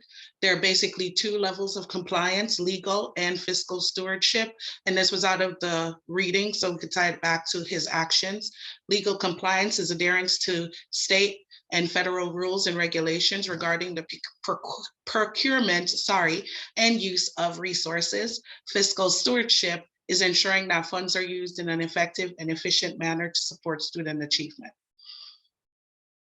While the superintendent is trying to provide equity using PBB, he runs into many legal issues with the plan for the district. Where is he getting this money from? Leandro established that revising the funding formula is the role of the state, not LEA's. The superintendent has co-opted the role of the state in his budget by revising the funding formula, unilaterally. I love that. I love that last bullet. That's a good one. Thank you. He did not go through the necessary steps before unveiling his plans. Budgets are initially approved by the school board, but ultimately the budget is created by the county commissioners. One of the things that was in the reading that I wanted to highlight, the most important thing to remember about the local role in school finance is the boards of education have no inherent power. So once the budget is approved by the county commissioners, money earmarked in the budget must be used for the purpose specified in the budget and cannot be reallocated by the superintendent. Leandro established that the state constitution did not require equal funding, but the state was responsible for providing each child with a sound basic education. His decisions to move funds could have a negative impact on students' ability to receive a sound basic education, i.e. if he's moving funds and schools are losing teachers, that could affect class sizes, which could affect, again, the child's ability to get that sound basic education. The superintendent is not in legal compliance, nor is he displaying effectiveness or efficiency in his fiscal stewardship with his illegal budget initiative. So now going over the ethical concerns, the pros, so what was, I guess, considered ethically correct. So as far as justice goes, the superintendent was doing what was equitable with priority-based budgeting. However, it was not legal. We're going to get back to that in a minute here on the next slide. For care, he listened to the principal's concerns when piloting the program. SBB is not arbitrary or capricious. Under critique, the at-risk students may include higher percentage of poorer minority students, which also has the potential to appear like he has favoritism. And then under profession, he is taking responsibility for student success and promotes a policy that ensures that individual student needs informed decision making. However, going on to the cons now. I'm sorry, that last point about critique should have been on this slide here. So the at-risk students may include high percentage of poor minority students and the potential appearance of favoritism. And then for profession, it says that to model principles of self-awareness, reflective practice, transparency, and ethical behavior. He failed to model the above principles, importantly, the ethical behavior. And then when considering and evaluating the potential moral and legal consequences of decision-making, he just straight up failed to consider the potential legal consequences of the plan that he was enacting.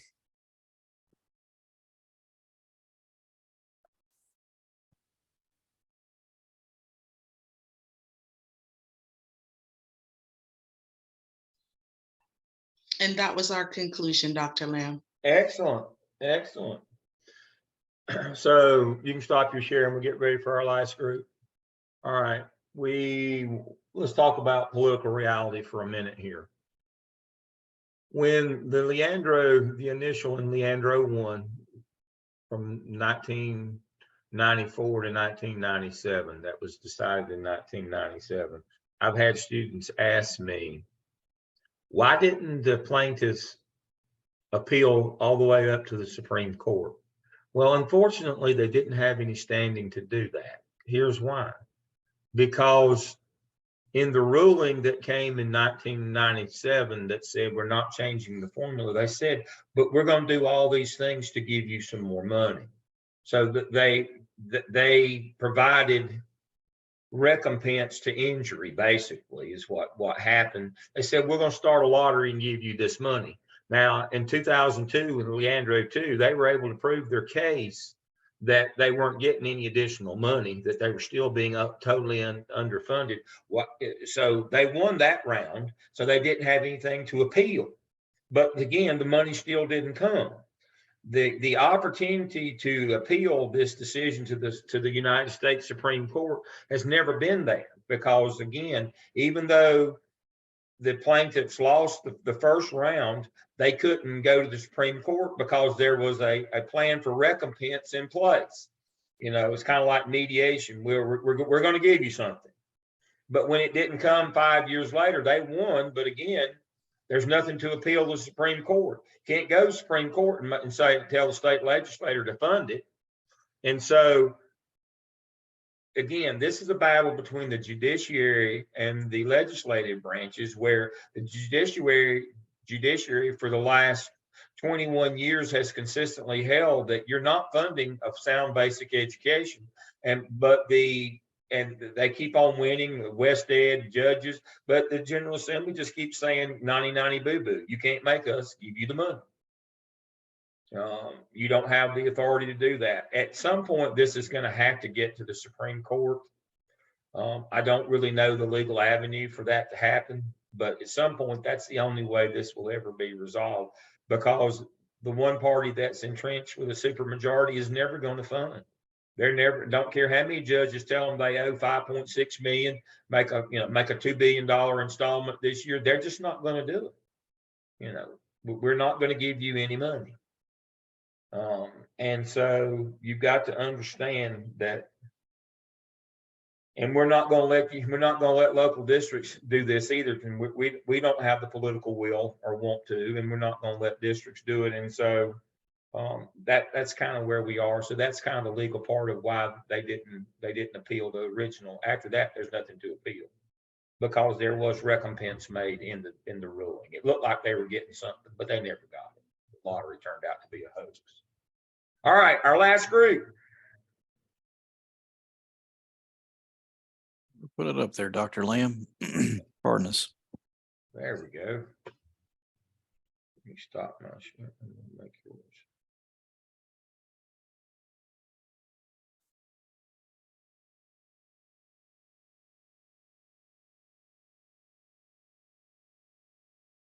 All right, so we got the letters to the community case study. My group is Larissa and Kashana and Stephanie and myself. And I'm going to start. I used to be a high school social studies teacher, and so I'm always a bit interested in the history and the law of things. And just going back to when I was in undergraduate school in Ohio, which Dr. Lamb teased me a bit about, I remember my professor, Dr. Ronald Helms, talking about two very important things. One was going to be gun violence in schools, and the other one was the Leandro Act. So even being in Ohio in 1998, 1999, we were talking about Leandro, the case. So, and the possible implications. So here we are, how many years later, and still discussing it. So in 1868, the North Carolina State Constitution in Article 9, Section 3 says the General Assembly shall provide opportunity for every student to attend public schools. And then Section 6 of Article 9 is that the state shall fund the schools. So in 1994, you've got 5 school districts represented by 5 families, and they wind up filing a lawsuit against the state of North Carolina, and those saying that they did not have equitable access to school funds to have, or sorry, equitable education. Right. And the North Carolina Supreme Court, while we're saying not ruled in favor of, held that each student has a constitutional right to opportunity for sound basic education. So that's Leandro 1. Then you have Leandro 2, which is the Hoke County Board of Education versus the state of North Carolina. To answer this unresolved question from Leandro 1, is the state of North Carolina ensuring that all students have opportunity to that sound basic education? And the trial court ruled against the state, and the state appealed to North Carolina Supreme Court with a verdict coming back in 2004 that North Carolina failed to provide the sound basic education, and that's what establishes the 7 Leandro tenets. So the 7 Leandro tenets is that you have to have highly qualified teachers, highly qualified principals, and I highlighted 3 areas in particular: adequate and equitable funding, innovative student assessment system, highlighting the support for low performing schools, a system of early childhood education, and then also ensuring readiness after graduation. Judge Howard Manning had been the judge between 97 through 2016. And in some of his interviews, he said, this case is not about money. It's about educational achievement. So he reiterated that numerous times. So then our timeline since 2017 is that Governor Roy Cooper establishes a commission to study this and selecting West Ed to study the situation. In November 2021, the new judge on the case, that's Judge David Lee, he orders North Carolina to release $1.7 billion to education agencies. Again, going back to those 7 Leandro tenets of highly qualified principals and adequate and equitable funding, support for low performing schools, and assuring readiness after graduation. So then I'm going to hand this over to Larissa. Okay, excuse me. So I'm going to talk about the comprehensive plan and then also the court's ruling on November of 2022.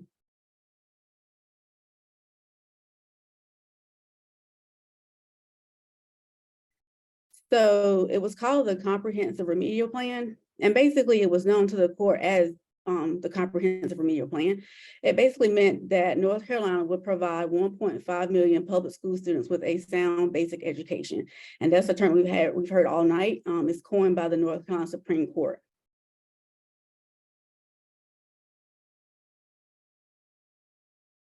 Next slide. Okay. And so this is the summary of the comprehensive plan. As Daniel already mentioned in the 7 tenets, one component was that they wanted to make sure that we had a system to develop, to get teachers that were fully high quality teachers, and that they will support it with ongoing professional learning and provide competitive pay as well.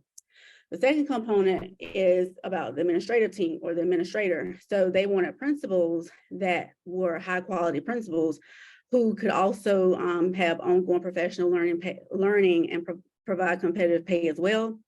And then the last component is about the finance system, and the finance system, and that they wanted it to provide adequate, equitable, and predictable funding to school districts, and importantly, adequate resources to address the needs of all North Carolina schools and students, especially at-risk students as defined by the Leandro decisions. Next slide, please.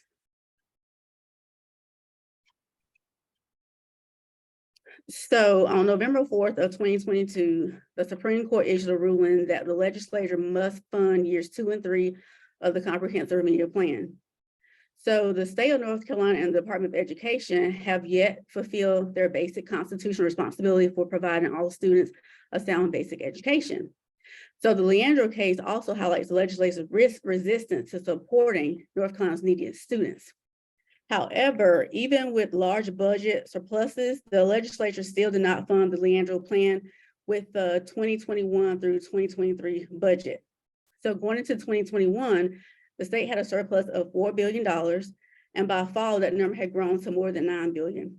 Still, the failure of the legislature to act to increase funding when it had the ability to do so signaled clearly that insufficient funds were not the key issue, a point that was highlighted in the 2022 short session when the General Assembly updated the budget.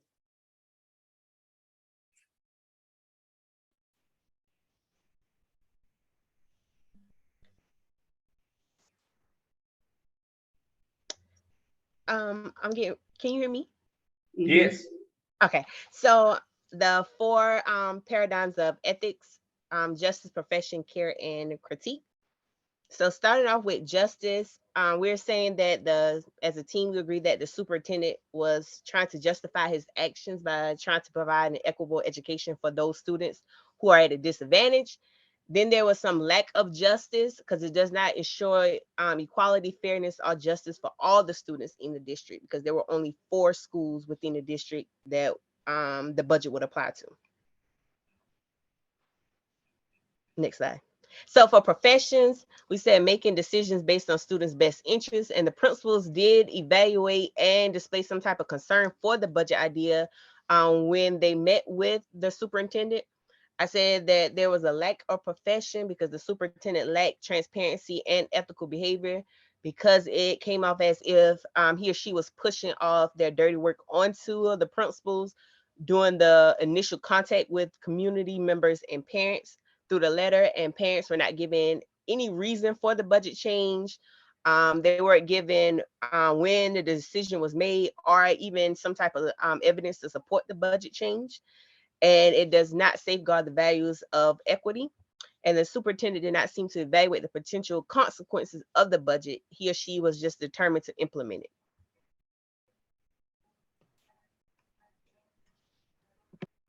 All right, and then we have care. And the first part that we discussed was the loyalty and trust. I feel like it could be seen as breaking trust with the schools in the county, just because it only went to 4 of those schools and only 4 of those principals were involved in those conversations. And I feel like other stakeholders in the community would feel like they were not included in that. And then the relationships and collaboration piece of care. We said that those specific 4 schools may have a more positive relationship with the superintendent because they're feeling that they're going to benefit. But the other schools in the county might lose some of that trust and no longer think that their students are being considered for their needs, because as we said before, even in some of those higher schools, you're still going to have students that need more with their education. And then the critique piece, we talked a little bit about the corrupted morals, because we also agreed with Alex's team when they said that the schools in certain areas do need more funding due to their low standing, or their demographics and whatnot, but that could also be seen as a favoritism type of thing. And then the social class, we said those 4 schools from the county are included in the plan based on need, which they based on demographics and economical need. But then we said, what about the other schools that have students with those same needs, even if they're not the most in the highest percentage in those schools?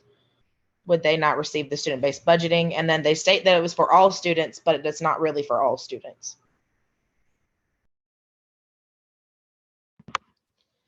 So arguments for the superintendent's plan. So the student-based budget strives for equity. Budget is transparent to the public.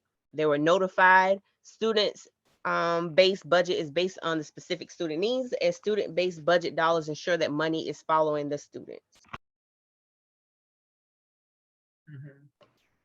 And then the argument against the superintendent's plan was that they had no legal authority.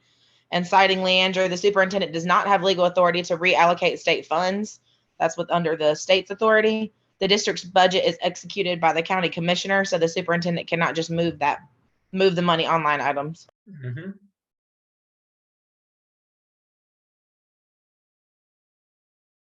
So wrapping this up, I know we've sort of mentioned it before, but sort of final thoughts. Rob Leandro, he is now an attorney for Parker Poe Law Firm in Raleigh, North Carolina.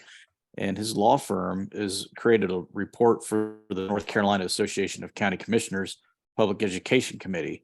And the North Carolina Association of County Commissioners Public Education Committee, their founding principles is looking at the impact of changing technologies on basic educational needs and the job market of the future, the impact of any changes on the facility needs of local school systems, and the need for county commissioners to have the authority to make sure funds appropriated for school facility needs are used accordingly.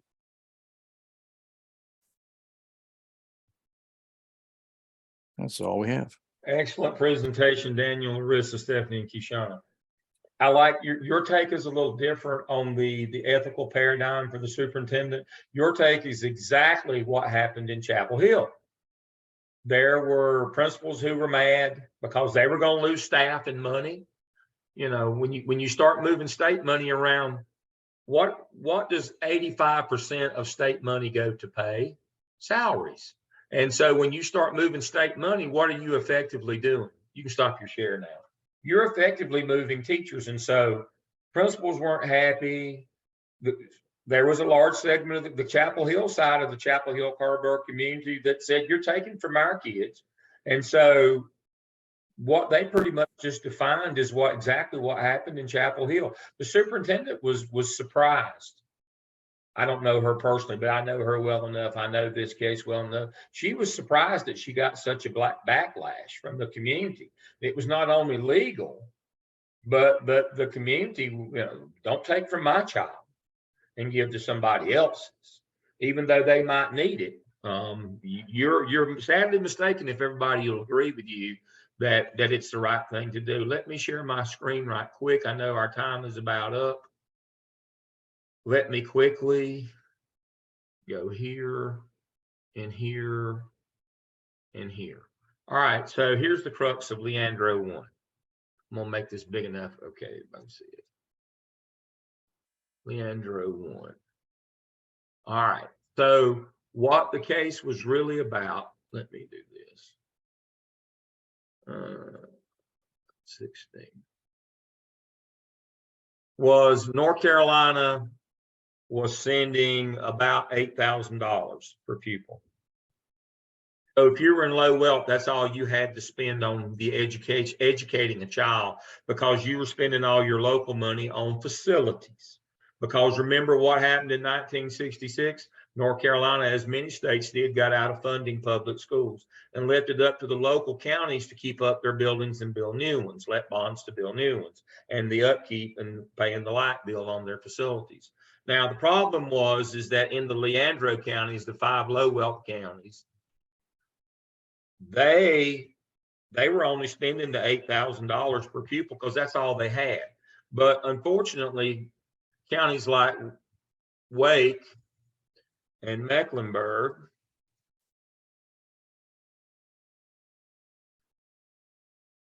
they were adding another $4,000 local money. So in the end, their students were ending up with about $12,000 spent on their education versus the Leandro counties, which were 8.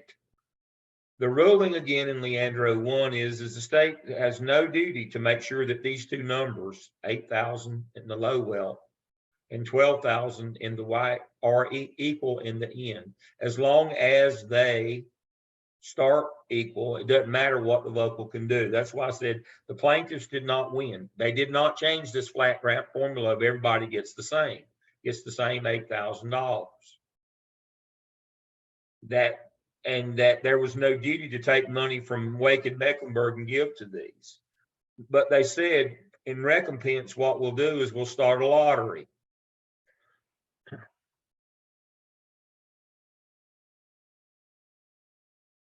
We'll start an educational lottery that will generate money to pay for capital projects. So you'll have more money locally to spend on per pupil for the education of the child rather than the buildings they're sitting in. That's what that was about, is we were going to generate money for capital needs for these counties. But as we found out in Leandro 2, they still were only spending $8,000. There was no lottery money coming, and that wasn't nearly enough.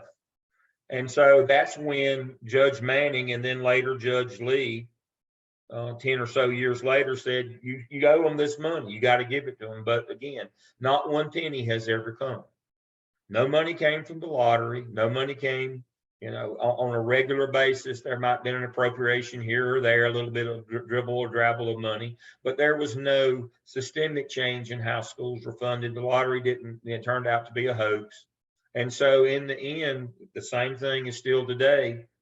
There's a big discrepancy in Hoke and Halifax and Mecklenburg on how much is spent per child in the end, which is what matters, is at the end how much we have to spend. But the formula has not changed. You can't move money around. They prohibited, Leandro 1 prohibited you from moving money around, even though Leandro 2 through 10, the last 9 rulings have gone against the General Assembly and said, you're not funding that sound basic education you said every child gets. They just said, nanny, nanny, boo, boo, you can't make us. And their argument is really about that level. If you've ever gone on and listened to any of those sessions in the General Assembly, they just, we don't have to. We got enough votes. We don't have to. And so in the end, what that is illustrative to us as principals, as building level people is you have budget codes, how everything can be spent. The law says you can't cross those codes. Even the superintendent can't. Because of this ruling, you cannot cross budget codes anymore. Again, the first 11 years that I was principal, you could put money from this pot, that pot, the other pot. Prior to the Leandro ruling, I put the first computer lab in Burke County schools. I took money from capital. I took state money, I took some local money, I took some federal money from Title I, and I lumped it all together and bought and put together the first network computer lab in that county. That's not possible anymore, not since Leandro. You can only spend that little bit of money on that one thing. You can't put budget items together. That's all out. You got to understand that. So when you ask your secretary, your financial secretary, how much money we got? I want to spend this. Well, you got this much over here, and then if you don't have it in one pot and it's approved to spend on that, you ain't getting it.